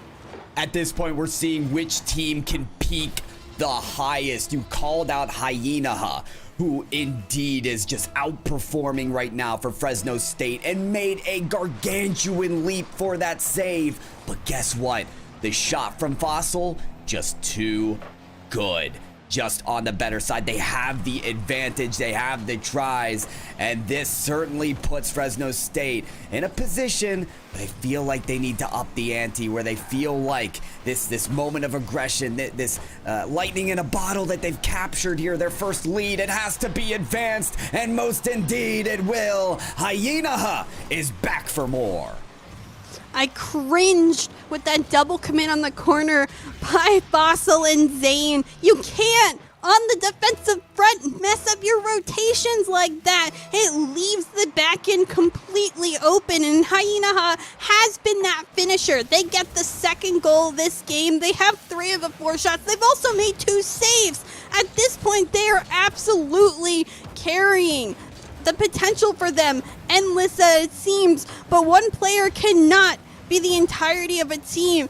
His other 2 teammates, they need to step up. They need to play their part, because Hyena, he's doing his. University of New Mexico, they've been playing like a team, and now they'll look to go as a team upfield and get another tying goal back. But that's a fantastic pass. Hyena just all over the field, sees his teammate and sets him up across. Chixa is LFC. She is ready to coach this team of Fresno State, because you literally just gave them the antidote. You said play as a team. That's as good as a team play as you could see. Fresno State, and again, championed by Hyena, is going to get that unreal shot. Perfect combination. Cross into a shot. For FSU, the lead, oh, how it can be short-lived. They've still got it, but you know University of New Mexico, that finish line is still in sight. They can still take this series with 1 win, and they won it.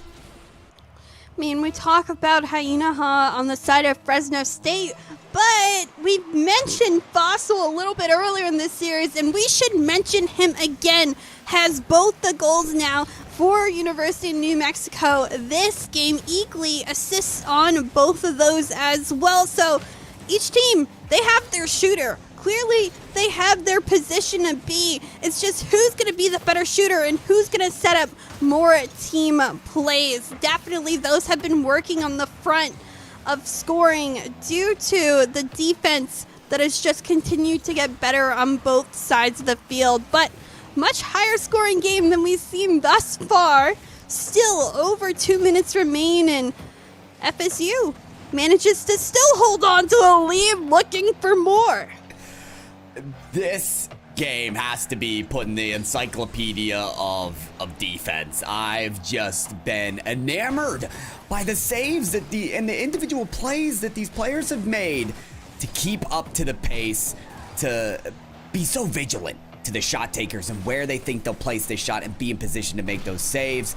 Listen, we haven't seen the perfect rotations today, okay? I'm not calling this performance perfect. We talked about the cringeworthy plays, the double commits that we've seen from New Mexico, but that save from Zane, you can see how these players can truly step up to the task and keep themselves in the match, maybe even equally able to take that shot. Red decides, still sees it though. Getting closer to that final minute. We're getting closer to that point where University of New Mexico, we may see them fully enabled on offense. For now, they're looking for those cracks. Well, very soon, they they may be forced to open up those cracks themselves. Here comes a cross-field pass and onto the Fresno State side. Good touch here for Eakley to send it away, and still on the orange half, 2 up. 1 down. Zane, the pass, and just poked away by Laylox. Here comes another shot by Zane, just off target. Hyena doesn't get the ball out. Eakley fighting, gets a 50. Can he find another? No, it's taken away. The bump, the deflect, just off target again. University of New Mexico fighting to find their tying goal, but they've been denied. 20 seconds left. It's still off the corner. They're still looking on the pressure. Zane to shoot, but he's again challenged. 15 seconds, and the tension for University of New Mexico has reached a whole new level. They're still on the orange half. A dunk comes through, but a huge clear by Laylox may take all the time away. It's still alive. Don't count him out. This is where, dreams are made of. Eakley, last shot. Pummeled to the ground, which means Fresno State University will survive the series. And not only that, Chicksa, they survived the onslaught of shots from University of New Mexico in that final minute. This was a masterclass of resiliency from Fresno State. I'm so impressed by their defensive performance through the demolitions, through the bumps, through the barrage of shots, and the backboard presses. I mean, Chicksa, I'm so impressed by this team. They are worthy of surviving. Absolutely. I mean, with that onslaught, as you called it, in the last maybe minute of the game, University of New Mexico ends up outshooting 10-7 on the shot count board. But the saves were there. The challenges were there for Fresno State, and they managed to hold on. And I mean hold on. They barely got that clear out in the last couple seconds. It's a really good game, one that they needed desperately, of course, as University of New Mexico, they're still on match point. They just need one more to win, and they only have 2 more chances to do just that. We'll see, can they rebound? And this series in 4, does Fresno State just have all the momentum in their favor now to take this to game 5?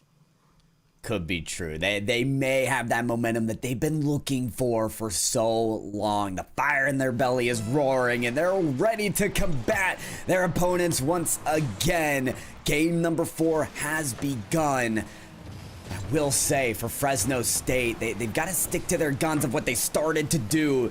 The hot and fire-powered offense from the very start of the game. Hyena looking for that first goal once again. They started to find that form, Chicksa. We noticed at the end of the game that Hyena only had about 500 or so points. That's not too far from how many points that Hyena had at the start of the game for game number 3. We're already into game number 4. What am I doing talking about previous game, Chicksa? The moment is here and now. They've got the lead. Just a miss by University of New Mexico on the goal line again, and I don't know where their third man's rotating. Rotation, back post rotation. That is the most basic concept of 1-2-3 rotations, and I'm not seeing that person back post ever. And because of it, Fresno State now has gotten a 3rd goal just from that ball trickling to the back post and a cleanup coming through to finish it off. It's a great way to penalize sloppy rotations. And University of New Mexico, we mentioned the double commits earlier. Those rotations need to be cleaned up, or else Fresno State's going to keep penalizing. In fact, they're going to keep attacking. They've managed to find their stride when it comes to offensive pressure. And University of New Mexico now looking to create their own with some demos. And again, winning that boost war. But the challenges have come through. We're back to midfield to reset this all back up. The challenges, the demos, it could all be part of that disruption play that University of New Mexico truly needs to get back in this game. And it surges them, it enables them, and Fossil to Zane, that combination is just too good for Fresno State to combat against. The equalizer comes, and boy, does this series just continue to be a barn burner. tell me how Fossil sneaks that ball through both of those defenders. I mean, he had the size, you know, circles fit in circles, they don't fit in squares, type of hole. He fit the ball directly in that little circle-shaped hole, and somehow it managed to sneak on in. I mean, tell me how that geometry works. I really don't know. I mean, numbers. Sometimes not our biggest strength here in the booth, but it's fine. We can count. Sometimes. I don't know. Pythagorean theorem? I'm trying to bring out what I learned in school. I don't know if it's applicable. These college students, I'm sure they know a little better than I do. But regardless of that, whether you have your protractor or your compass out to hit these angles, Fossili's finding a way. And Fresno State University, they're looking for a way as well. Looks like they'll have an opening on the field as well. What is this, pitch down the field? Hyena is there in position but couldn't finish the play. Zane, smart to bring in those defensive reinforcements in even at a moment's notice. You can tell this team, they're proactive. They've usually got that last man back at all times, even if those rotations have been sloppy. Equally, that's not a good flip, and bad and poor position, still manages to get the save. Laylock's off the corner, a finish, follow up by Hyena, but everyone in the realm of possibility for University of New Mexico. Shot will come on through, saved equally to the skies off the backboard, but Fossil can't find that read. There'll be a reset and a counterattack here for Fresno State. Can they manage to find a shot? Great pass. Hyena, shot. It's good. It's on target. Fresno State with the lead again. And who better than Hyena? The dump from Regicide is just perfect to, guess what, enable the best shot taker on Fresno State University. Sometimes it's just about feeding the beast. And if that's the player that's on fire, then give them all that they can ask for. 2-1 lead. Will it stay just like that? It doesn't look like it, with all the more opportunities that are transpiring here in this game. A University of New Mexico team that is down is a dangerous one for sure. Eakley looks for a smart read off of the backboard of their opponent. Eakley, another read off of the post. The setup for Zane is denied. Hyena plays big once again. He looks upfield too, and it's still dangerous on the counterattack. Regicide the shot, but saved away by Zane. Follow up by Laylock. Someone else to come in. University of New Mexico throwing cars on the goal line. Fossil upfield and up in the air. Demo to relieve some of that pressure. Again, similar situation. Just a minute remains, in University of New Mexico down by 1 again. Can they find the tying goal this time, or is Fresno State going to squeak by again and go to game 5? We will only see as time will tell, but Fresno State looking more powerful than ever on the offensive foot. Couldn't agree more. They're looking so much more powerful in these situations. They're normally on their back line. They're normally trying to put away or take away shots from University of New Mexico. Now they're in that position. Half a minute remaining, looking for clears. Even Laylocks trying to pick up that clear for a counterattack. It's not going to sort out, especially with the shot from Eakley. Regicide's able to read it, get it past another defender, and with a shot, maybe even a goal here, they can put away the game. Take it to 5. That's exactly what they're gonna do. Hyena, say it again. A second goal in this game, and that could secure it. What a setup, and who to come through then Hyena. He is the second man. He cleans up the plays, and his shooting accuracy has been on a point. Regicide, great play to be selfless. Leave that ball and instead give your shooter the opportunity to find that shot. But University of New Mexico isn't going down without a fight. Zane will clean this one up with the pressure of his teammates. Now we have potentially kickoff heroics to play out in the last 5 seconds. The best strategy has to come out right now, and it's got to be an aggressive one from University of New Mexico. They're going to win that right off the kickoff, but Hyena, as always, in perfect position to send it away. Just hit it to the ground. That's all they need. Kept alive for no longer. Fresno State University win game 4, send it to 5, and Chicksa, listen, I'm not normally biased for one team or another, but when we have this good of a match on our hands, I'm biased towards a game 5. I think every caster always wants the series to go to the length. That means the game is good. We always have something to talk about then. And I mean, we love to talk. What do you got to say? We're talking now. So when it comes down to it, the game just keeps getting more and more complex. Hyena has hit new highs. Each game we continue to move forward. He is always in the position to shoot, and his teammates have really helped him out as much as they can to give him those opportunities. When it comes to the other side, University of New Mexico still getting opportunities, but I wouldn't say the quality is there. And again, they're not boost starving their opponent, as we mentioned earlier. It's become an even Steven game, and when it's even 50-50 balls, Hyena is just coming out on top. Oh my goodness, exactly, Chicks. Listen, I love what New Mexico has done in terms of disruption, boost stealing, and demos. We had 9 demos from them in that last game, but you mentioned quality, Chicksa, and that's the key word right now for University of New Mexico, because unless those demos are well timed and unless those boost deals are well positioned as well, not from the midfield but from their opponent's half, they're not going to be able to enable those chances to the greatest degree that they can. Numbers aren't just what matters on the board when it comes to those demolitions. They've got to be well timed equally. See, that's a demo when they're not really in scoring position. So does that help or does it hurt their team? That's Eakley with yet another. He's on a rampage here, but they're still fighting for possession. Hyena off the backboard. The bounce will be down. Nobody left. He'll get a demo on the rotation out as well. And this keeps the ball in the blue half. Good touch out by Zane to relieve some pressure. Eakley to send it upfield. Here's a potential for University of New Mexico, but the follow-up just wasn't in position. Neutral ball. It looks like Fresno State with the opportunity, but Eakley to come through from his own side and manages to poke that ball away. Really want this University of New Mexico team to think about how they can play as a unit here, because these clears have been great, these saves have been immaculate, but is it going to be enough if you're not sorting out as a team?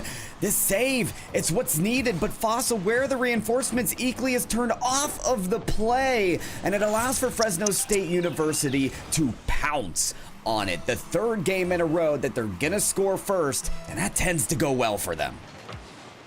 Eakley, where are you going? Back post rotation! You put yourself out of the play instead of positioning yourself where you could be helpful. Tell him, Chicksa. Frustrating! It's frustrating to see the little things that make such a big difference on the field. And now Fresno State, they managed to get their lead once again, and at this point, they're feeling pretty hot themselves. They're getting really great opportunities. They're keeping up pressure on the field. Eakley manages to get this one out temporarily, but the miss on the follow-up in the 51, and already back, Fresno State has an open net to shoot on. Hyena to get yet another added on to his goals, and Fresno State manages a 2-goal lead now. Listen, some teams react well to disruption. I would say Fresno State University, having weathered demo after demo. We saw 9 from their opponents in the last game. Nice save by Regicide. Actually, it's still an opportunity. Zayden is up for this. Oh my goodness, Regicide still another save? Fantastic. But I would have to say the disruption reactions from University of New Mexico could be improved. It was like one demolition, I think, to completely sort out the rotations, and then you saw nobody back on defense.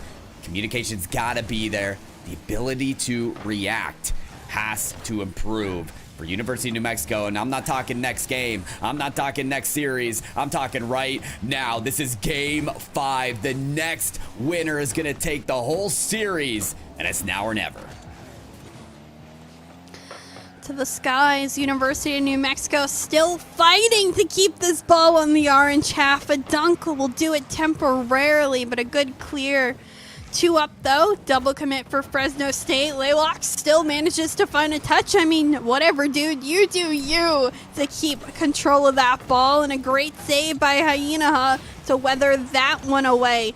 demo again, but I think the rotation will still be good enough. Double demo by Eakley. That could have been dangerous, but Laylock's able to win this one and keep it on the blue half. New Mexico trying to get feisty with this one, but it seems like the defense has stayed strong. That one across the goal line, but Eakley just a little too slow to finish. You can tell with those pinches, they are out of options. They are done with the standardized form of Rocket League. They are putting everything out there that could potentially work when you're in desperate situations like this. It at times calls for desperate measures, so why not the pinch? Why not the long clears that send everybody up the field? No reinforcements here. Fossil, the third man, has to roll right into this ball. It is truly now or never with 1 minute remaining. The double commit there for Eakley's not going to sort out in favor, and Zane, the next person rotation, is eliminated from the field.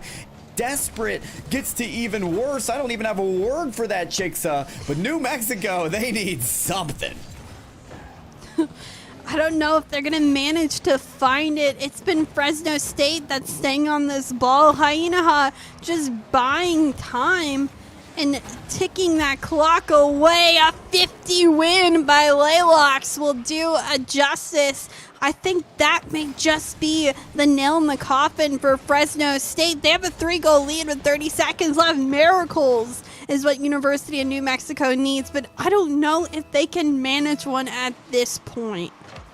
Listen, the moment in Game 3 where Hyenaha, their potential was unlocked, this series was simply over. If you can't contain the beast, then you just gotta accept the results at this point. 15 seconds, 3-goal deficit, maybe more on the horizon for Fresno State University. They're single digits away from closing what has been one of the most entertaining reverse sweeps and one of the most soul-crushing as well for University of New Mexico. There you have it, folks. Fresno State University complete the reverse sweep and win the match.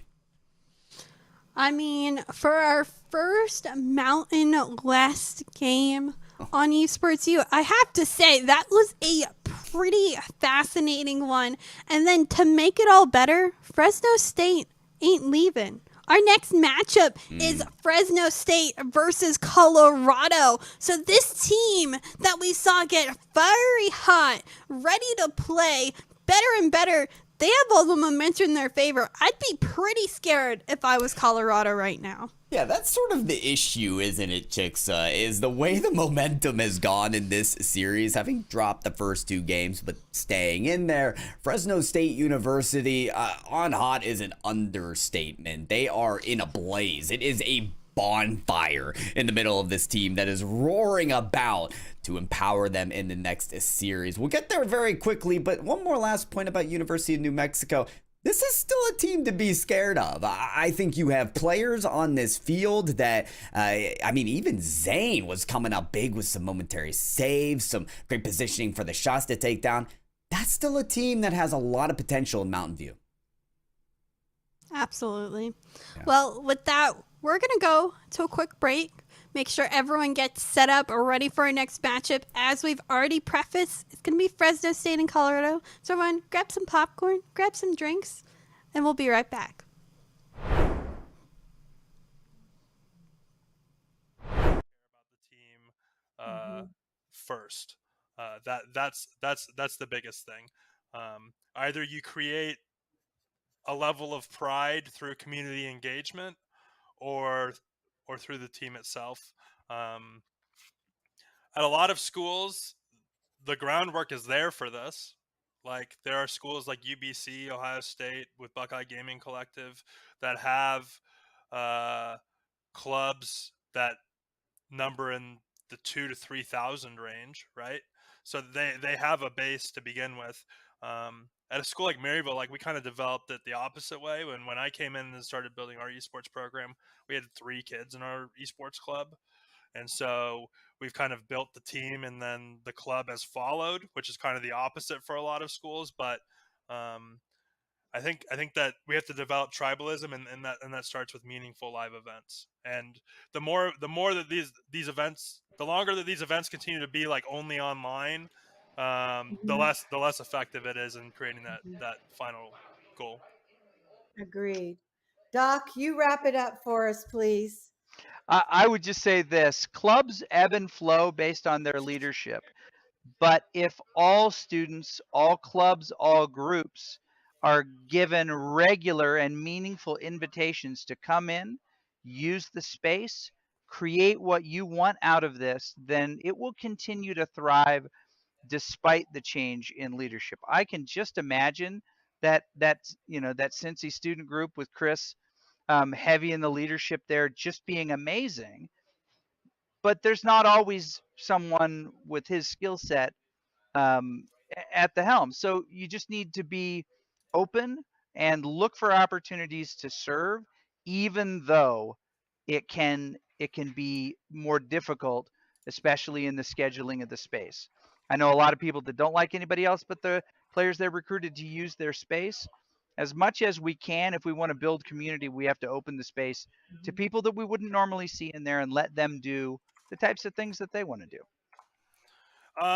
One more thing, so like on a national level though, if we want to raise the general viewership of all of collegiate esports and not just different pockets, that's a hard one because people watch esports to see people do stuff that they're better than them at, right?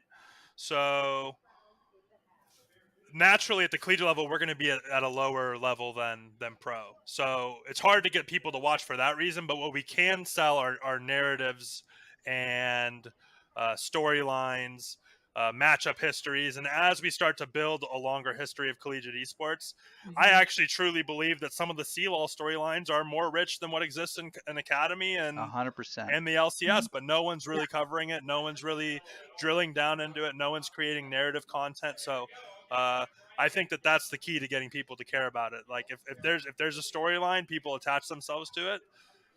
Yeah. Yeah, I'll add one more thing before we end. The largest organizations on any university campus. This is a very blanket statement. Could be wrong for you. It's right for many. Campus ministry and Greek life are always the largest groups on campus. Why? It's because of the concept of family. Let me explain. With a club or a program, many people identify, oh, I am a gamer, but I am also A, B, C. And usually it's I am A, B, C, and I'm also a gamer. Not everyone is a gamer first and foremost. And you're only going to capture that population if you're promoting purely competitive and purely esports. And so I said food nights and social activities. I'm really stealing from campus ministry and Greek life because what you want to do to build community at your school is to make it so that the thing that you're doing is the number one thing in the students' lives. Now that's a very selfish thing to say, but it's a true statement. For you to grow the largest community, your community needs to feel that the thing that they're a part of is the most important part of their social campus experience. That's why Greek life is so successful. That's why campus ministry is so successful. And when you treat esports as a program of just competition, practice, and development, that's an outlet. That's not a way of life. Not for at scale. Not when 55% of the campus body at a Division I school identifies as a gamer in some way, shape, or form. You're not going to touch that 55%. You're going to touch 5%, maybe. You're probably going to touch 0.05% or 0.5% at a Division I school. And so what you really need to do. Well, welcome back, everybody. We just got done with a amazing match from the Mountain West Conference. It was Fresno State University to get the reverse sweep against the University of New Mexico. And what better than that than to have an interview with one of our winners on the line, on the screen no less, is Regicide. You're looking good. You're feeling good. Talk to me. How was the win and was it expected? It wasn't very expected, but it felt good, man. We were able to like clinch it up. I guess we just kept the God mental, and I'm really glad that we were able to bring it back like we were. I like that word, God mental. I mean, sometimes, those comms, they need to be good. That mental needs to be good, of course. But, I mean, I think we mentioned your teammate, Hyena, probably a gazillion times. You saw he was the one scoring, shooting, getting those goals. Was your game plan once he started popping off to just feed the beast? Or how did you guys talk through coming back after those first 2 losses? Although we didn't plan it, I feel like we were feeding him a bit. We were setting him up to shine because we were hyping him up in chat as well, and he was popping off every time. And I think he was really motivated because our coach promised that if we reverse sweep, we get a pizza party. So everyone was going crazy. There is no better pure elation than a promised pizza party. Oh my gosh. Okay, Chixie, you need to start rewarding me with a good cast with a pizza party, okay? keep that in mind for later. For now, I want to talk more about the match, Regicide. Another thing you guys faced in that match, no less than having to pull off a reverse sweep, was demolitions. I think there were 9 demos from UNM in one game. How do you respond to a game like that? I feel like it's just really hard to make sure you keep your mind straight and you don't let it get into your head. But they were really good with that. I think even in the last game, I got demoed and then I got spawn demoed, so I couldn't even get back into it. But I feel like we were good at avoiding them or trying better as we learned, and I feel like that helped us clinch the series as well. Amazing. Well, of course, I always leave the floor open to you. Do you have any shout outs, any thank yous, mom, dad, teammates, whatever it is, Fresno State, all you, take the floor. I would say shout out to Fresno State, and then I would say shout out to my boyfriend, Brandon, actually. Very supportive dude. But other than that, just the program, I guess, and our coach who's there for us. It was really good. Beautiful. I love the shout outs. And Regicide, thank you so much for joining us for the interview. Congratulations on your win and good luck in the next match as well. Folks, that's right. We still have more matches for you. Next up is Fresno State versus Colorado. So don't go anywhere, folks. Stay tuned. Be right back.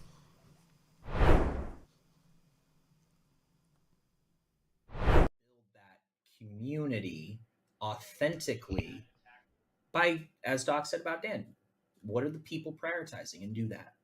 And how do they enjoy their life? What would they find meaningful? Do that. And then do everything else, because the financials and everything else, the planning and all that matters too. And that's why we have a talent problem in Scholastic Esports. But I will wrap up and say, for the national level, Dan's completely right on narrative. But I'm not worried about that, because the only thing we need to build community nationwide is just time. Mm-hmm. We are 2 generations away from critical mass. And all it takes is that the current generation of students to grow up, get in the professional workforce, and have kids and raise them on the things that they were fans of. It's how baseball grew. It's how basketball grew. It's how rugby and all those other sports grow and sustain. Cornhole grew. But in all seriousness, all we need is time. All we need to do is ensure that our products get better, our opportunities become more authentic, accessibility remains open, and monetization remains enough to us to continue to what we're doing and grow.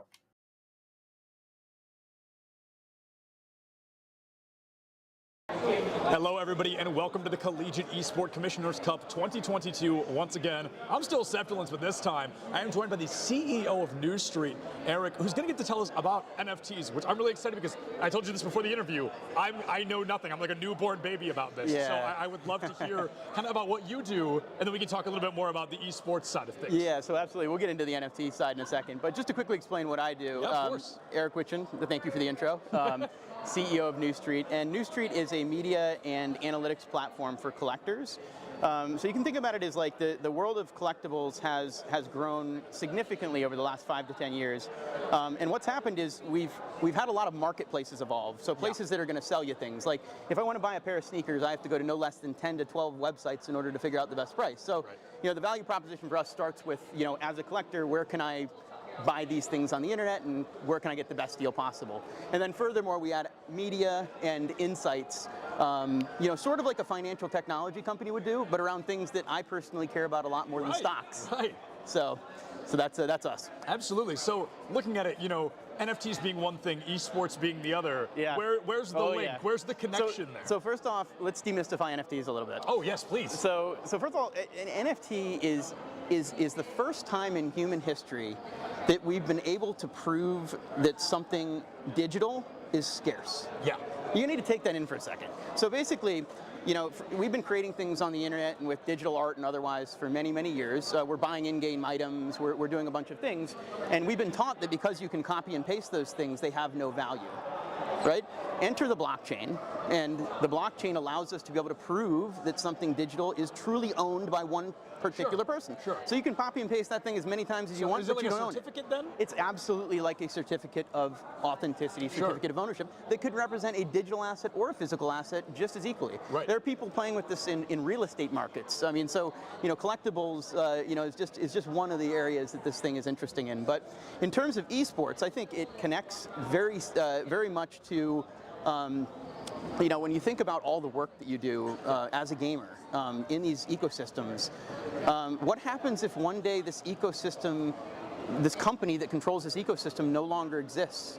All your in-game assets and all the things that you've worked so hard no longer exist too.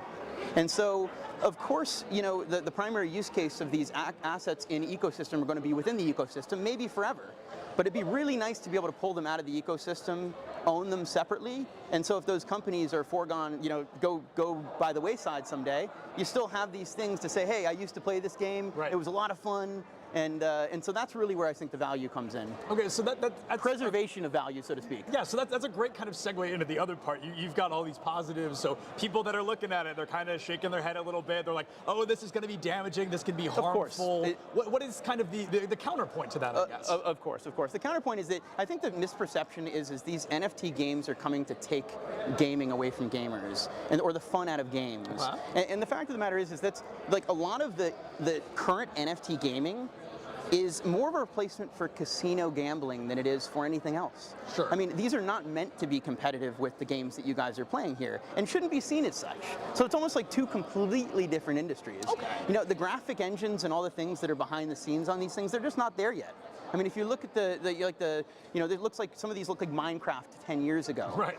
But that being said, really, it's the connectivity to economics, to the rest of the web and whatnot that makes a lot of these things really more interesting. Sure. And those things haven't even happened yet. Sure, yeah, absolutely.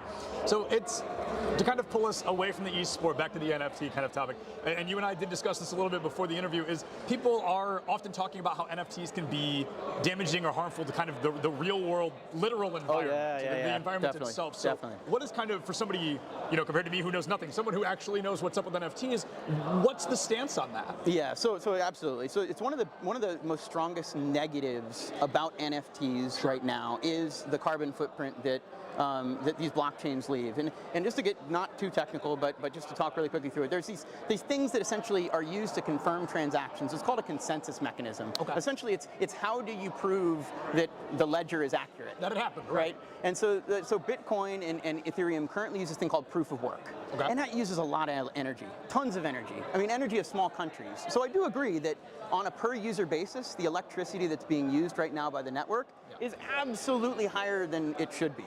That being said, Ethereum in particular is going through a change this year that's going to reduce the emissions by something like 99.5%. Wow. So it's really like, it's kind of like one of those things that is a current problem, but that problem gets solved really quickly. Right. And I sometimes question the areas that these narratives come from. Because when you think about it, right, like negative narratives tend to come from industries that... Well, we are back with the Mountain West Conference here on Esports U. Just finished hearing from Regicide on Fresno State University with that reverse sweep win over University of New Mexico. Now they are back in action to head up against their new opponents of Colorado State University. Chicksa, this seems to be another pretty good challenge for Fresno State. Absolutely. I did a little bit of digging because, that's also our jobs in the background. Took some start.gg, typed up all the names, and bam, Colorado State University seed 42 in CRL when they play. But I did a little search of who's on the field. It seems like Shu, Super Turtle, Halo, they haven't played since like 2020 apparently.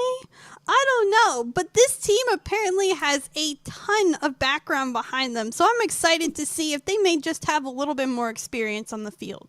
Well, you know what, chicks? I recently took a 1.5 week break from Rocket League, and when I came back, I was feeling so refreshed. So I can't imagine a 2-year break and what that's going to do for these players. I'm sure they're ready to go. They've dusted off the rust, and I'm sure they play Rocket League more than that as well. Folks, they're going to play Rocket League right here, right now, for the Mountain West Conference on the broadcast. We've got a best of 5 ahead of us, and we've got Fresno State in blue, Colorado State in orange.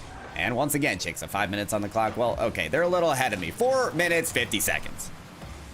And it looks like demos coming out early for Fresno State University. As we mentioned previously, they reverse swept their opponent. Hyena being fed out of his mind was playing off the charts, but it's difficult sometimes to keep that momentum forward, keep playing the same that you were, and continue to dominate on the field. Consistency is key, and we'll see if Fresno State can hold on in back-to-back series. It seems like they have the aggression to start, but can they save this one on the goal line? They will. Right now, 0-0 scoreline, almost a minute down to start, and that one almost knocked on in by Laylox. Oh, goodness. Okay. This is great pressure, but that is the second double commit that we've seen out of Fresno State University. They had a great save and a great couple shots there as well, but I'm worried about their synergy on this team. This is not a team that we know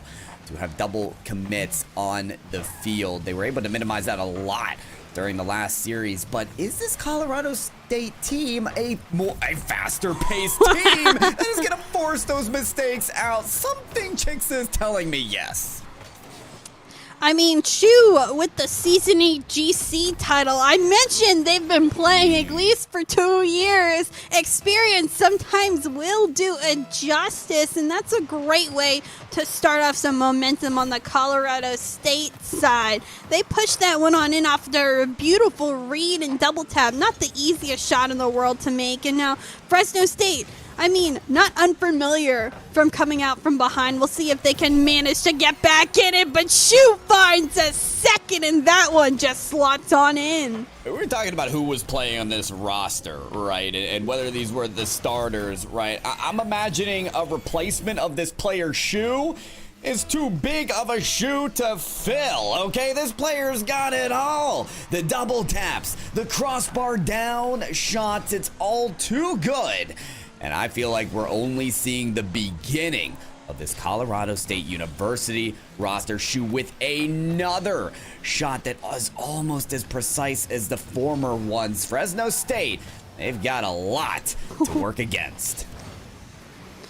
Ooh, we'll see if they can manage, but the pressure just keeps on coming from Colorado State. Another 50 in midfield off the backboard. Halo to the skies. Can't find that one on in, but still the pressure isn't stopping. Midfield control as well on the side of Colorado State. Finally, this ball to trickle into the orange half. Laylox sets up Hyena here, but he just can't find the touch quick enough. This one is soon to be cleared on out. A couple of double commits, a little concerning.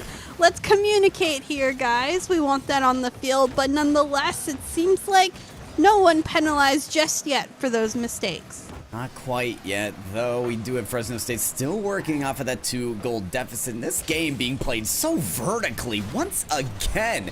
Down Broadway Street is where Colorado State University love to work this ball. Forget the width of the field. Forget the horizontal approaches. It is all about those backboard clears to those quick counterattacks at the midfield. Though, from the side, Shu is trying to get something going with a solo play. It's not enough, but the 50-50 from Super Turtle surely is.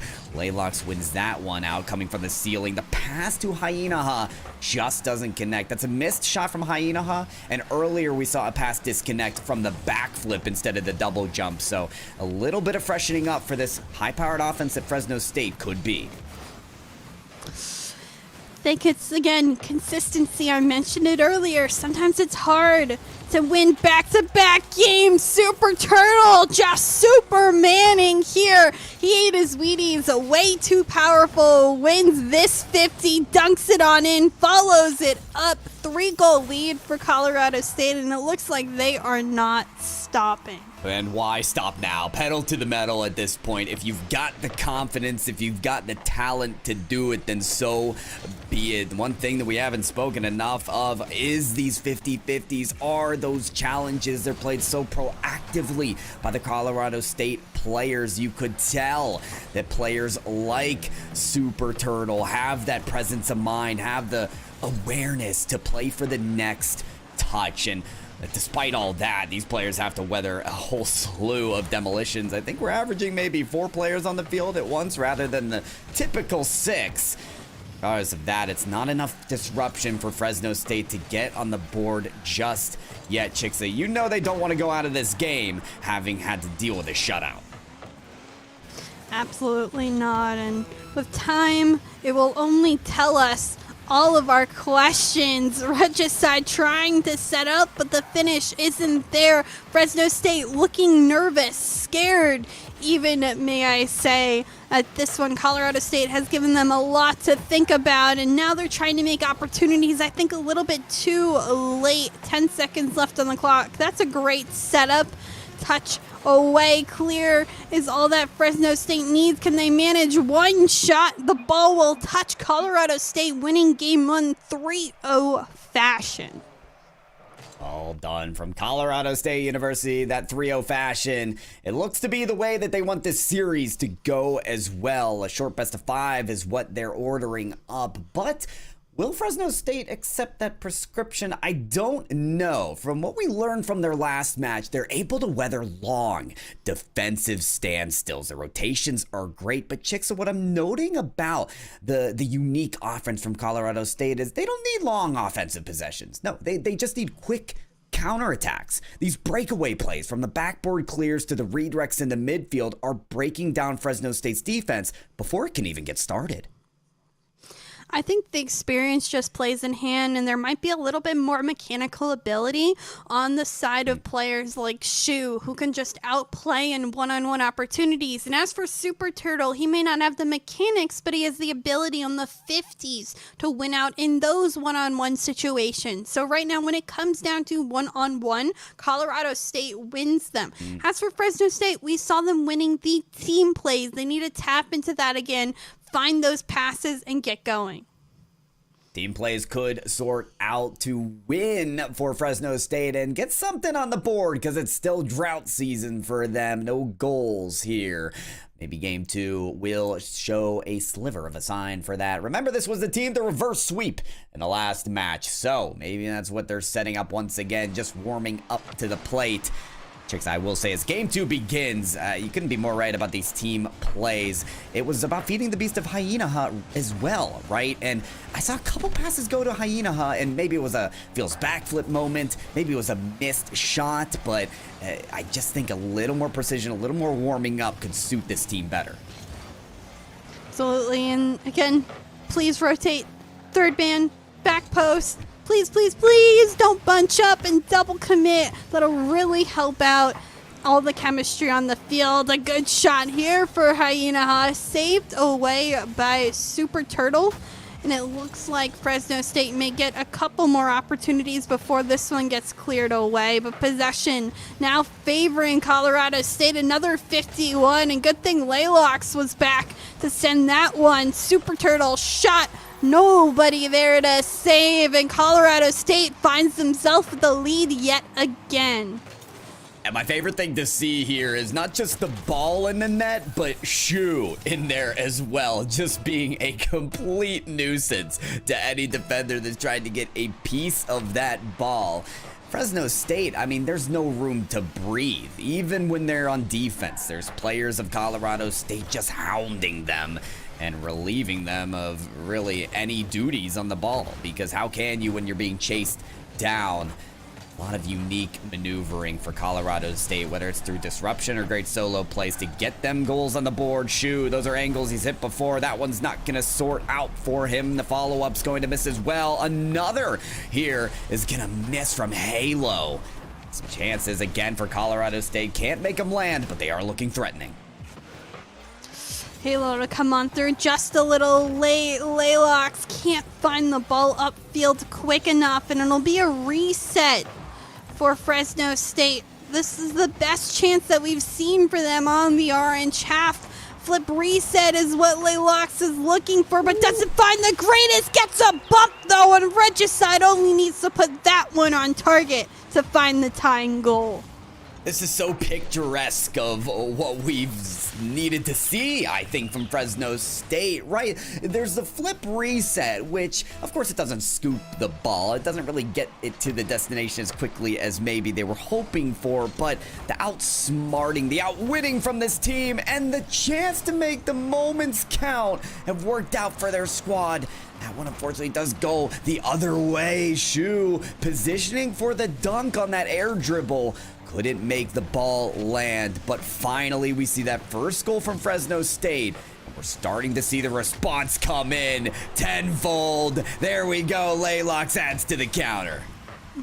I'm seeing a change in how Fresno State is playing. It's no longer Hyena that needs to be fed. In fact, I think he's making the best saves and the best reads to challenge Colorado State on the offensive side for them. So he needs to stay more third man. In this case, it's Regicide and Laylox upfield pressuring and just getting bumps and demos.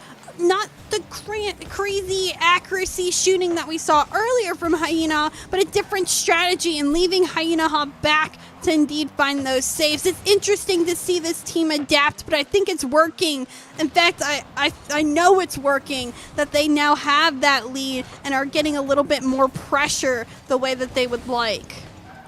Oh, Regicide was next up to that shot, but got bumped out of the way. A wonderful fake, forms into a flick, and if it's past the third defender, it'll be in! There you have it, exactly what you asked for, Chicksa. Regicide and Laylox teaming up to get the shot through.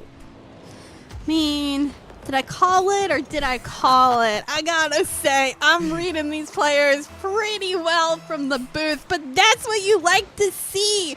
You're able to read and see those changes, and those changes make such a big impact. And now, with 2 minutes left, they have a 2-goal lead. They managed to come from the ashes, come out, and now give themselves a nice buffer in what looks like a Colorado State team that is wondering what did they do wrong to now have the reverse. Regicide and the rest of the team searching to continue that pressure and just burn this clock in game 2. 90 seconds can still sometimes in Rocket League be a lot to burn, but there's a chance for Fresno State to do just that. A roll one could even help them, as this goes from a 3v3 to a 2v2 for as long as they want to keep that car lock going. It's still there, fender to fender, as Laylox trying to get this ball away. Looking a little short-staffed here, Fresno State, on the defensive end, but that's how 2v2 can go sometimes. Laylox rotating in, and that's an awkward angle to be at, but it is enough still to keep the shot taking away from Colorado State. A smart bump there keeps the ball at the other end. Regicide, a front flip to get that ball off the crossbar, and Halo's ready to read. We've seen this tempo of the game change quite a bit, and that roll one persists, but the score stays 3-1. For how much longer? I think this may be a good tactic to burn clock time for Fresno State. A 2v2, sometimes easier to score, but in some respects harder to score. There's just isn't as many opportunities, but some unfortunate misses give Colorado State the opportunity to shoot. but they haven't been able to put them on target. Halo, one-on-one situation, Regicide to beat, and this 2-on-2 situation has certainly worked out in their favor. 10 seconds is all that's left, and I think they can burn that to take game 2. It appears that will be the way. Shu trying to give a last bit of hope to their team, but there you have it. 3-1 is the score that wraps up the game. A tip of the cap to the players that held on to that role. One, the unwritten, the most written of unwritten rules in any video game, and this esport, it stands tall. Checks out, we got to go back, though, to the adaptation plays that Fresno State came in with in game 2. You even mentioned it in the green room, is that this team has a coach. Okay, they are actively talking about what to change mid-game, mid-series. And with Laylox and Regicide going to that offensive end, it seems to have been the antidote for them. Yeah, doing a little of my research, of course, as I like. Fresno State just doesn't have one team, at least maybe just one team competing in Mountain West, but their esports program is broad enough to have a coach to throw pizza parties. I mean, yeah, that's a benefit, a bonus per se. So they have the opportunity to learn and change. And I mean, we mentioned a little bit how they changed, and the fact of Hayanaha having 3 of the 6 saves that game, being that defender, and instead Laylox and Regicide working that upfield, instead getting those 50 wins, the pressure, the demos. They were working the field differently, but it worked against Colorado, and finding that thing that works against a team and using it to your advantage is how you win games. And it won them game 2. But can it win them 2 more games? Is the adaptation going to be in the favor of Colorado State this time? All kinds of questions, but little answers until the cars get on the field and they're driving around. We already got that going. Game 3 on the board. Shu wants to come out with a booming play, removing Laylox from the field. I think there's a sense of potential redemption, especially from those players that were caught in roll 1 for the last 90 seconds. Chicks, they're coming out of the gates hot on this one. Fresno State looks to be the ones coming out on the offensive side first. They managed a couple shots here to start off this game. A great pass, Regicide, blocked away by Shu, and Halo looks to take over. Shu as well up towards the sky. Super Turtle attempts the read, but good save and good defense for now for Fresno State. Still, they desperately need to get out of their half. A demo attempt, this net's open. 3 play. No. Not like this. Oh, dear. Well, that's one way to ensure that your team doesn't score the first goal, whether it's confidence, cockiness, or what have you. The game has gone the other way. Chicks, I don't have words. Hopefully you do. I don't have words either. I was hoping you would keep talking. Hence my just stop talking. I'm kind of mad. Can I get mad at them? Yeah. Is that allowed? Oh, get mad. Tell them, Chicksa, please. I mean, I don't want to speak my full mind, but I will say I am pretty mad at Fresno State right now. You lost your opportunity to get a lead and gain momentum. Got a little too cocky, and now look at it. Smacked in the face, bam, bam, 2 goals. Come on. No, just exactly. No, disapproval. We are shaking our heads. You can't see it. That's exactly what we're doing. 2 goals. Is it a worthy enough punishment for Fresno State, or are there more goals to come for Colorado State University? They seem to be on a hot streak now. They say that's not an opportunity. We're going to give up. Super Turtle out of boost, out of possibilities to keep up with that ball. Laylox, I mean, this is really the redemption arc here. It's got to start within this game, because having given up that goal for their team, it feels like that's the shoulders that this now rests on in terms of getting Fresno State back in the action. Regicide here to set up Laylox, and, you know, a well-deserved play. I will give them the claps. great upfield pass, but that still doesn't change me being mad, because this could be a very different game. This isn't 1-2 down behind. It could have been 2-1 up or possibly more. But it's nice to see that they come back. They have that God mental, as Regicide said in the interview, and hopefully they can come on through and tie this game back up. It only makes it that much more interesting, but please, don't miss opportunities that you are handed. Please. It is a For request. the love of Rocket League. It's a request that I hope is accepted here for Fresno State. They've been able to come away with a goal here, and you feel like after a moment like that, this is a team, you know, with that God mental, with that pizza party ahead of them, that just improves the tempo, or improves the communication of this team. You know, this is a squad that can potentially laugh that off and kind of encourage themselves to shape a better future for themselves. That could be the case here. 2 minutes remaining and a goal under the belt of Fresno State. They're trying to get a little more offense running. Hyena, not afraid to get the bump, the demo, take anybody else out that could be there to defend the shot. Fresno State, they've worked their way back to where they started. You know what? It's working. I don't know if they did it, but they've managed to come back through, and I'm happy to see it.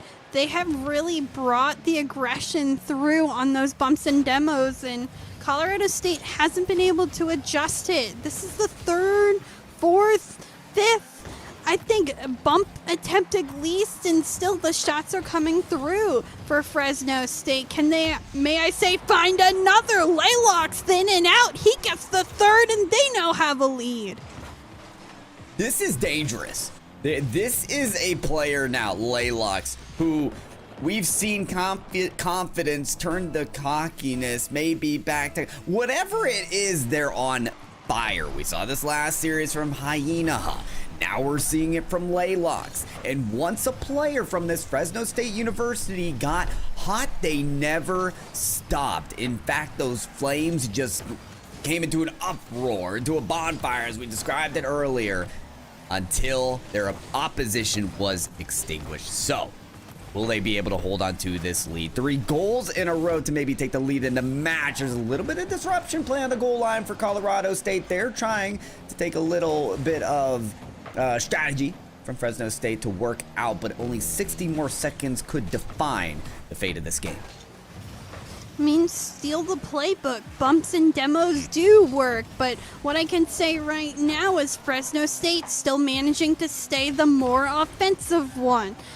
Not shot count wise. In fact, they're even for both teams. 9-9. Saves even on both teams. 5-5. The only different stat is the goals. 3 on the side of Fresno State, 2 on the side of Colorado State. And now they need that third. That third will bounce off the post and out. And with 25 seconds, Panic seeking in for Colorado State. Super Turtle looks to bring it in himself, but instead challenged away. Halo, the setup. Follow up here for Shu, just off the post and out. This is a runaway. Regicide, put it on target, please. Thank you. Thank you. It's in. Regicide finds the 4th goal, the cherry on top. They have a 2-goal buffer. I think they take this game.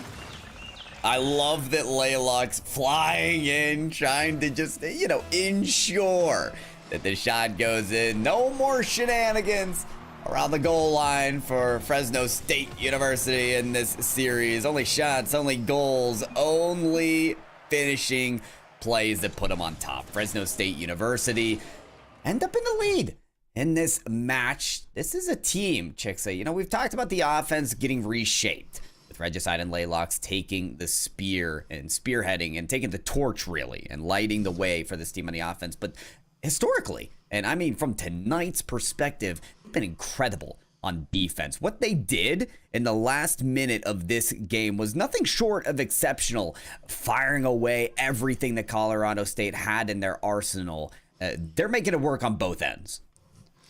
I mean, they shut him out after those 2 back-to-back goals, essentially. It's like, okay, we fold around, back in business sort of deal, and they managed to come back through. So again, I think they have that God mental in some sort of way. Fresno State, I was a little concerned for them. Very concerned for them, in fact, at a point. But they come back through, and I'm happy to see them clicking now as a team again and on match point all of a sudden. All of a sudden on match point. We're not used to this. It's usually a reverse sweep. It's usually game 5 that they're on match point. But no, game 4, they're awarded just that. They're going to have to do, though, in order to win in this game 4 is contain players like Shu. That was 7 shots that Shu was able to register throughout that game. Absolutely one of the most threatening players on the field right now. And sort of that player that you might have to double team if you're thinking at Fresno State on defense. And already off the kickoff, this is not looking good for them. Not the start they were looking for. Really awkward defensively, and Colorado State happy to punish. An unfortunate touch by Hyena. If you have that ball rolling on your side of the field, you don't touch it towards your own net. You put it towards the corner. And sometimes mistakes like that get penalized. But you know what? It's early in this game. We've seen Fresno State come back before. I think they just, again, need to get back in it. Mistakes early, they can be repaired. Mistakes late cannot be repaired. So game early, set up. Colorado State looks to be the aggressor first. Can they maintain that aggression and gain more of a lead, since they haven't been able to really hold more than a 2-goal lead at any point in the game? That's right. Yeah, it's almost as if Colorado State have to keep Fresno State in a state of like disruption, or in a moment where they're kind of throwing the game away themselves. This is certainly not going to be an opportunity where they're doing that. In fact, this is full on pressure from Fresno State. It feels like they know the moments when you got to throw everybody at the net, and they're able to do it. Shu runs into Super Turtle sitting there on the goal line from the backboard. He throws his teammate out of net, and because of it, the floodgates open for Laylox to make that shot. Those little mistakes on the panic on the defensive front, one-on-one between Halo and Ho managed to find this goal. We're racking up the tally on the scoreboard right now. This is 3 goals. The first, that's 75 seconds here. The defense just not looking the way that it has for both of these teams throughout the series. Sometimes it's not even demolitions or bumps that are disrupting them. It is simply the inability to go back to your core fundamentals of Rocket League and be able to shadow defend plays, or be at the back post, or be in position to take away these shots. It is all hands on deck for the offense of both teams to punish the vulnerabilities we're seeing on defense right now. Question is, who can score the more goals? Colorado State, they earn their lead back, and Halo's gonna want to put more. Oh, takes on that tally. Shu drops it down. Super Turtle wants to redeem themselves and get that goal to go through. Can't find it. Regicide, clear out to Laylox. Crossbar down, but won't land in. Shu lands on the backboard to instill another touch on this ball. They're all going at it. Halo needs to get this away as well. Whew. It's all hands on decks here, Chicksa. Everybody's firing away.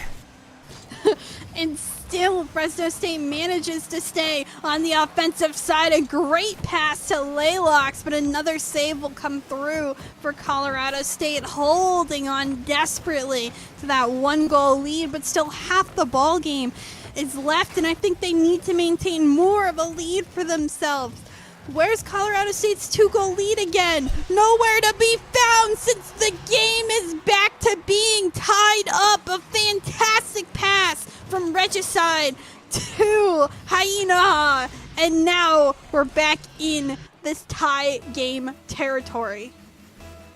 Oh, what's that, Chick? Sorry, I just got off the phone with my local funeral home, renting out the coffin as we speak for Colorado State University. Hyena is enabled again. You do not want this if you are an opponent of Fresno State University. When Hainaha is firing away shots like that, when Hainaha is being fed passes in the midfield, that is dangerous, no doubt. Now Hainaha is reading defensive plays like that, slotting into the rotation and getting critical saves. Still there, no flip for the musty. Quite there, Hainaha, but try again later. It might come through with how fiery they're looking. Shu wants to turn it all around. To revoke my rental now. Nice shot. I don't think anybody thought this one was just under the bar, but it sneaks on in by Shu, who we mentioned earlier is a showstopper as well for Colorado State. He makes big plays. He opens up the field. He has 4 of the 6 shots of this Colorado State team this game. Clearly is the one to make those shots count, but still hasn't been able to find more. This one to go out towards midfield. Regicide up towards the skies. Laylock's up with him. A little bit dangerous on that double commit in Hainaha. Now back only to repair the mess that his teammates have made on the defensive foot. Fresno State, we've seen you in this position before, and you were able to crawl your way back, claw into a position where you can win again. But will the redemption be seen in Game 4, or will we see Fresno State in another Game 5? It's moments like these where Fresno State are starting to work up the pressure. You can believe in a team's ability to come back once again. Laylock's in poor position at the midfield. The pass between Halo and Shu goes intercepted. Fresno State will not allow themselves to be cornered in the final moments. Demolition on the goal line opens up the net, and Laylock's proceeds to score. They're on. They're at it. And they're making this game for a close one.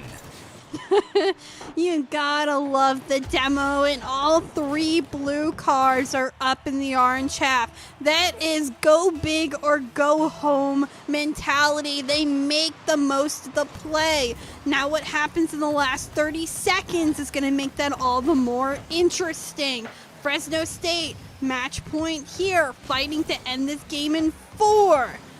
Other side, Colorado State fighting to stay alive in this series. Maybe a little bit of bad juju on that front, but it doesn't matter. Regicide receives the pass in midfield, manages to take the shot, and like that, Fresno State has the lead with 10 seconds left.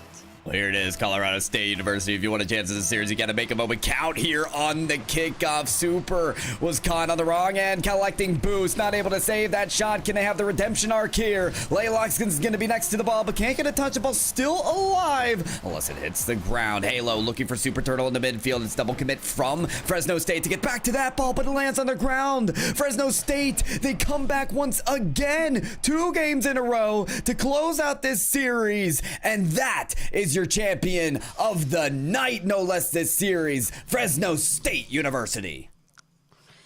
Wow. Laylock's became a confidence monster for Fresno State, and they do take this series in 4. It looks scary at first with their first game loss. It looks scary when they didn't take that goal opportunity earlier. In fact, I yelled at them for it, and I will yell at them again if they ever do it. But a well-deserved victory nonetheless. They come back through, make all the difference in the world, and they pull out the win even when they were down. Oh, they pull out the win. I mean, wonderful job, wonderful redemption. Fresno State University, you heard it here first. Our first broadcast on Esports U for Mountain West Conference, and this is the story to behold. It's a call across all the mountain ranges. Fresno State is a university and a team to behold, to be weary of. Folks, we'll still get an interview after this match. It's one I'm very much anticipating, so let's send us to a break now. We'll see you very shortly.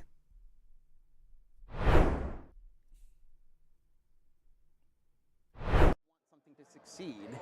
And you look at the things like crypto industries or whatnot. And there's a lot of industries that stand to lose if crypto wins. So I'll just leave it at that. But there's a lot of false narratives being perpetuated, especially around the environment.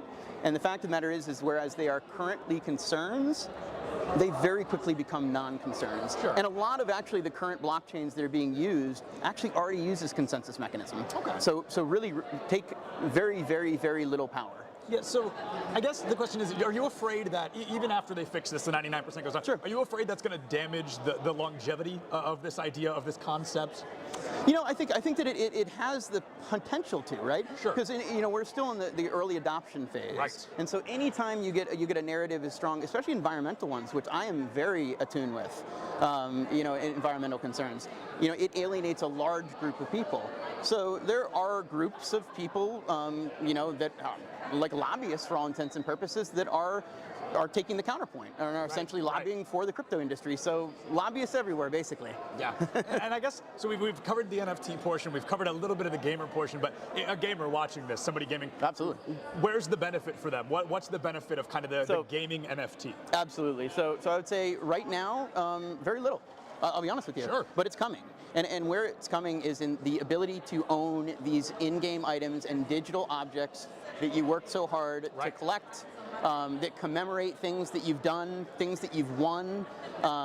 It connects to a lot of different things, particular in esports, but also just in everyday life. Yeah. Ticketing for events is there's a lot of ticketing vendors that are moving to this as some way to keep these tickets immortalized in your wallet forever. Once in a while I'll find a little piece of paper that reminds me that I went to a concert in 1987. Right. But generally speaking, I don't find those that often. Yeah, absolutely. So there's a lot of really cool things, and I think that a lot of people get sort of, any nascent industry is going to have cash grabs and scams. Right. The internet had that in '99 and 2000 as well, but here we are. So, that's kind of how I think about things. Yeah, absolutely. Well, hey, thank you so much for your time. Absolutely. I know that I have learned a lot. I hope people watching have learned a lot as well, but I really appreciate all that. Thank you so much. Appreciate it.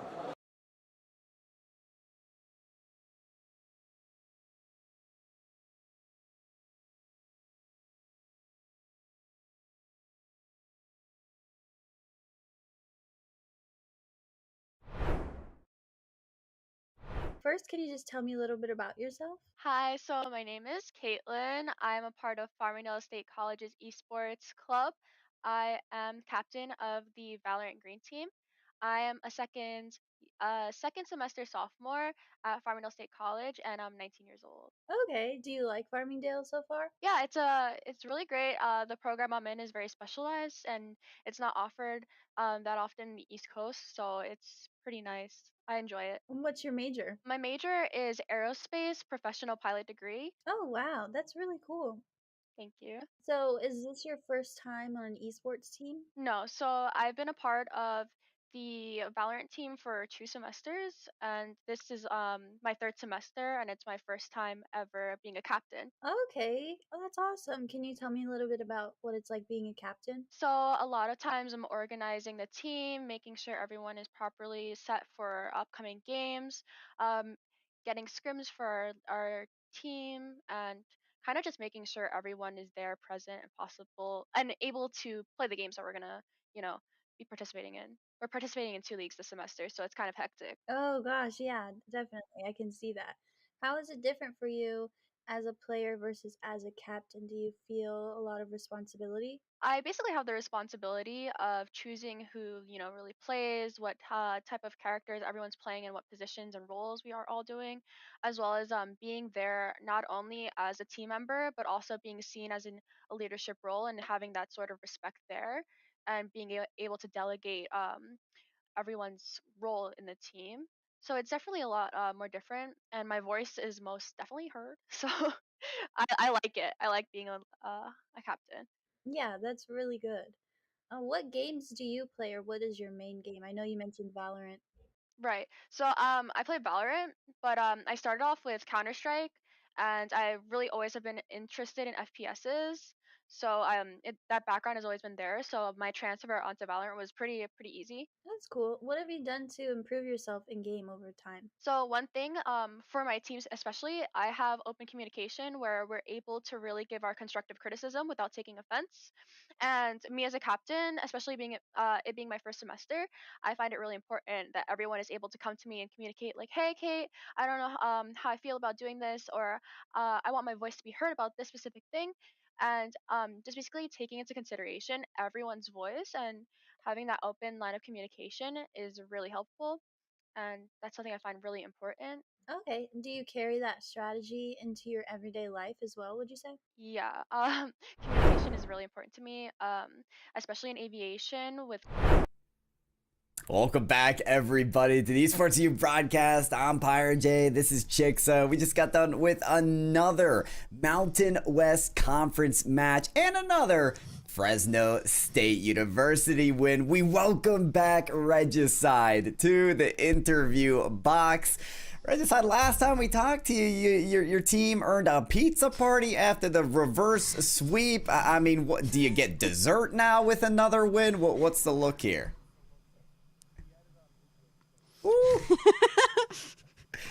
Booyah.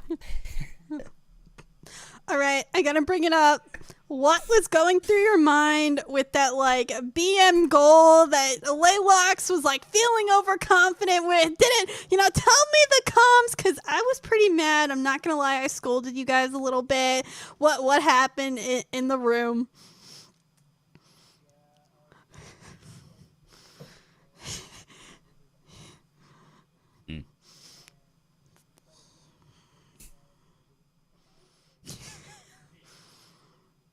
Oh. I mean, listen, after that play, I can understand it. But after the whole series, Laylox definitely did some stepping up. And you know what? Give him at least maybe a sip of yours. I don't know, Regicide. That's all I got to say. But hey, on a more serious note, I mean, this is really exemplifying a streak of dominance from your guys' teams. You guys have adapted mid-game, mid-series. You've taken on two extremely strong foes, even from the likes of players like Shu. What does this mean for the rest of your guys' season? I feel like this is a huge boost of confidence, of energy, and could mean for a very successful journey down the road.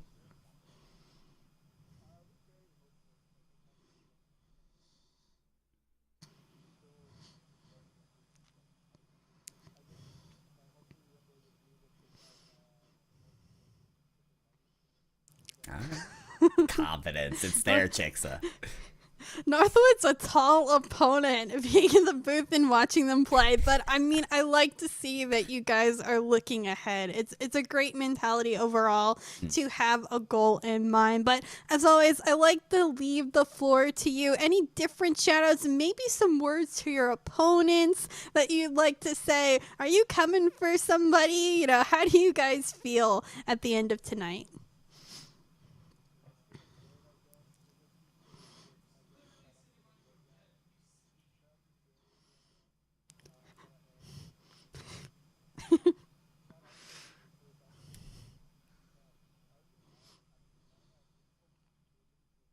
I love that. Well, absolutely a night to pat yourselves on the back of. Regicide, thank you so much for joining us for a couple interviews. Congratulations on your matches. We'll see you on out, and good luck in the future. Folks, for us, that is it on the doubleheader broadcast tonight for the Mountain West Division. The first time on Esports U we've been able to broadcast these matches. Boy, are we excited to broadcast more, because what legendary games they were. Congratulations to Fresno State University on their doubleheader win. Shout out to Colton on the back end for production work. Shout out to Chixa, my co-caster. I had a legendary time casting with you. Thank you so much for the awesome broadcast. And myself as Pyro J, we're rounding out the broadcast for tonight. Thank you so much for tuning in. And folks, we'll see you next time.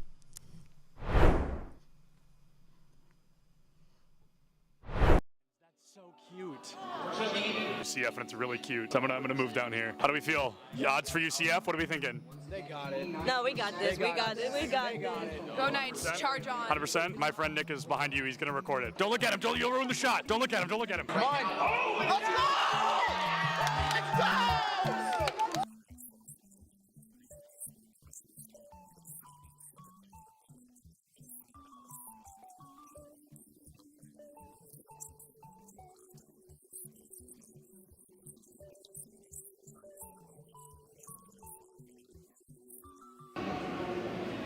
My smile's probably really creepy. I was just being weird. Oh, I love being in the shadows, though. Big shout out to the shadows. We could interview Dilly just because I think he's handsome. You weren't supposed to hear. Here's the thing about the event. I'm the greatest that's ever lived. Literally true. I know him. I think everyone knows that. I think everyone's aware of that. Hey, do you have a VIP access badge on? I actually have an all access. Oh, an all access. I thought it said VIP access. And that's only available for the best.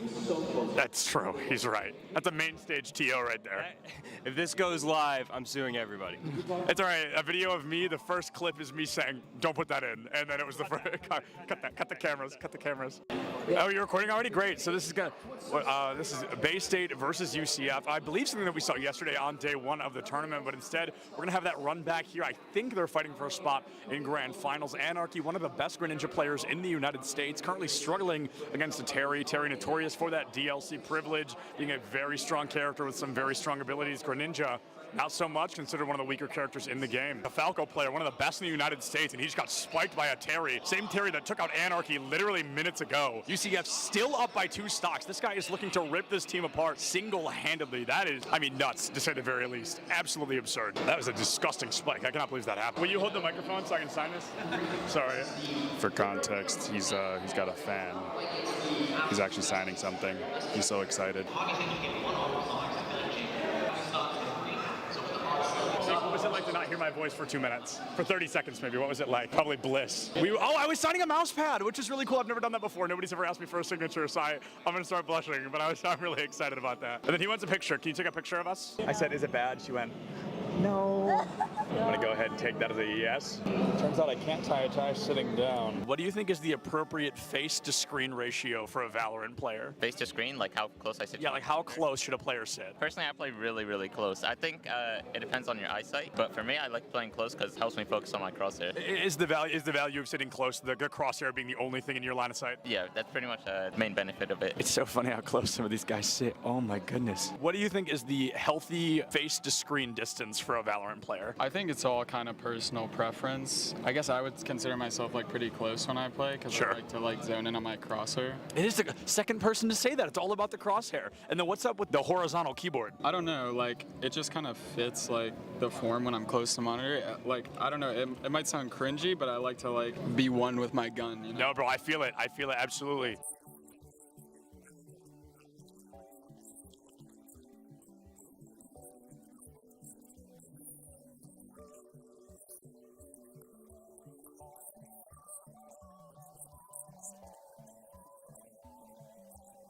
What is going on, everybody? I am here with some UCF fans. How are we feeling about UCF?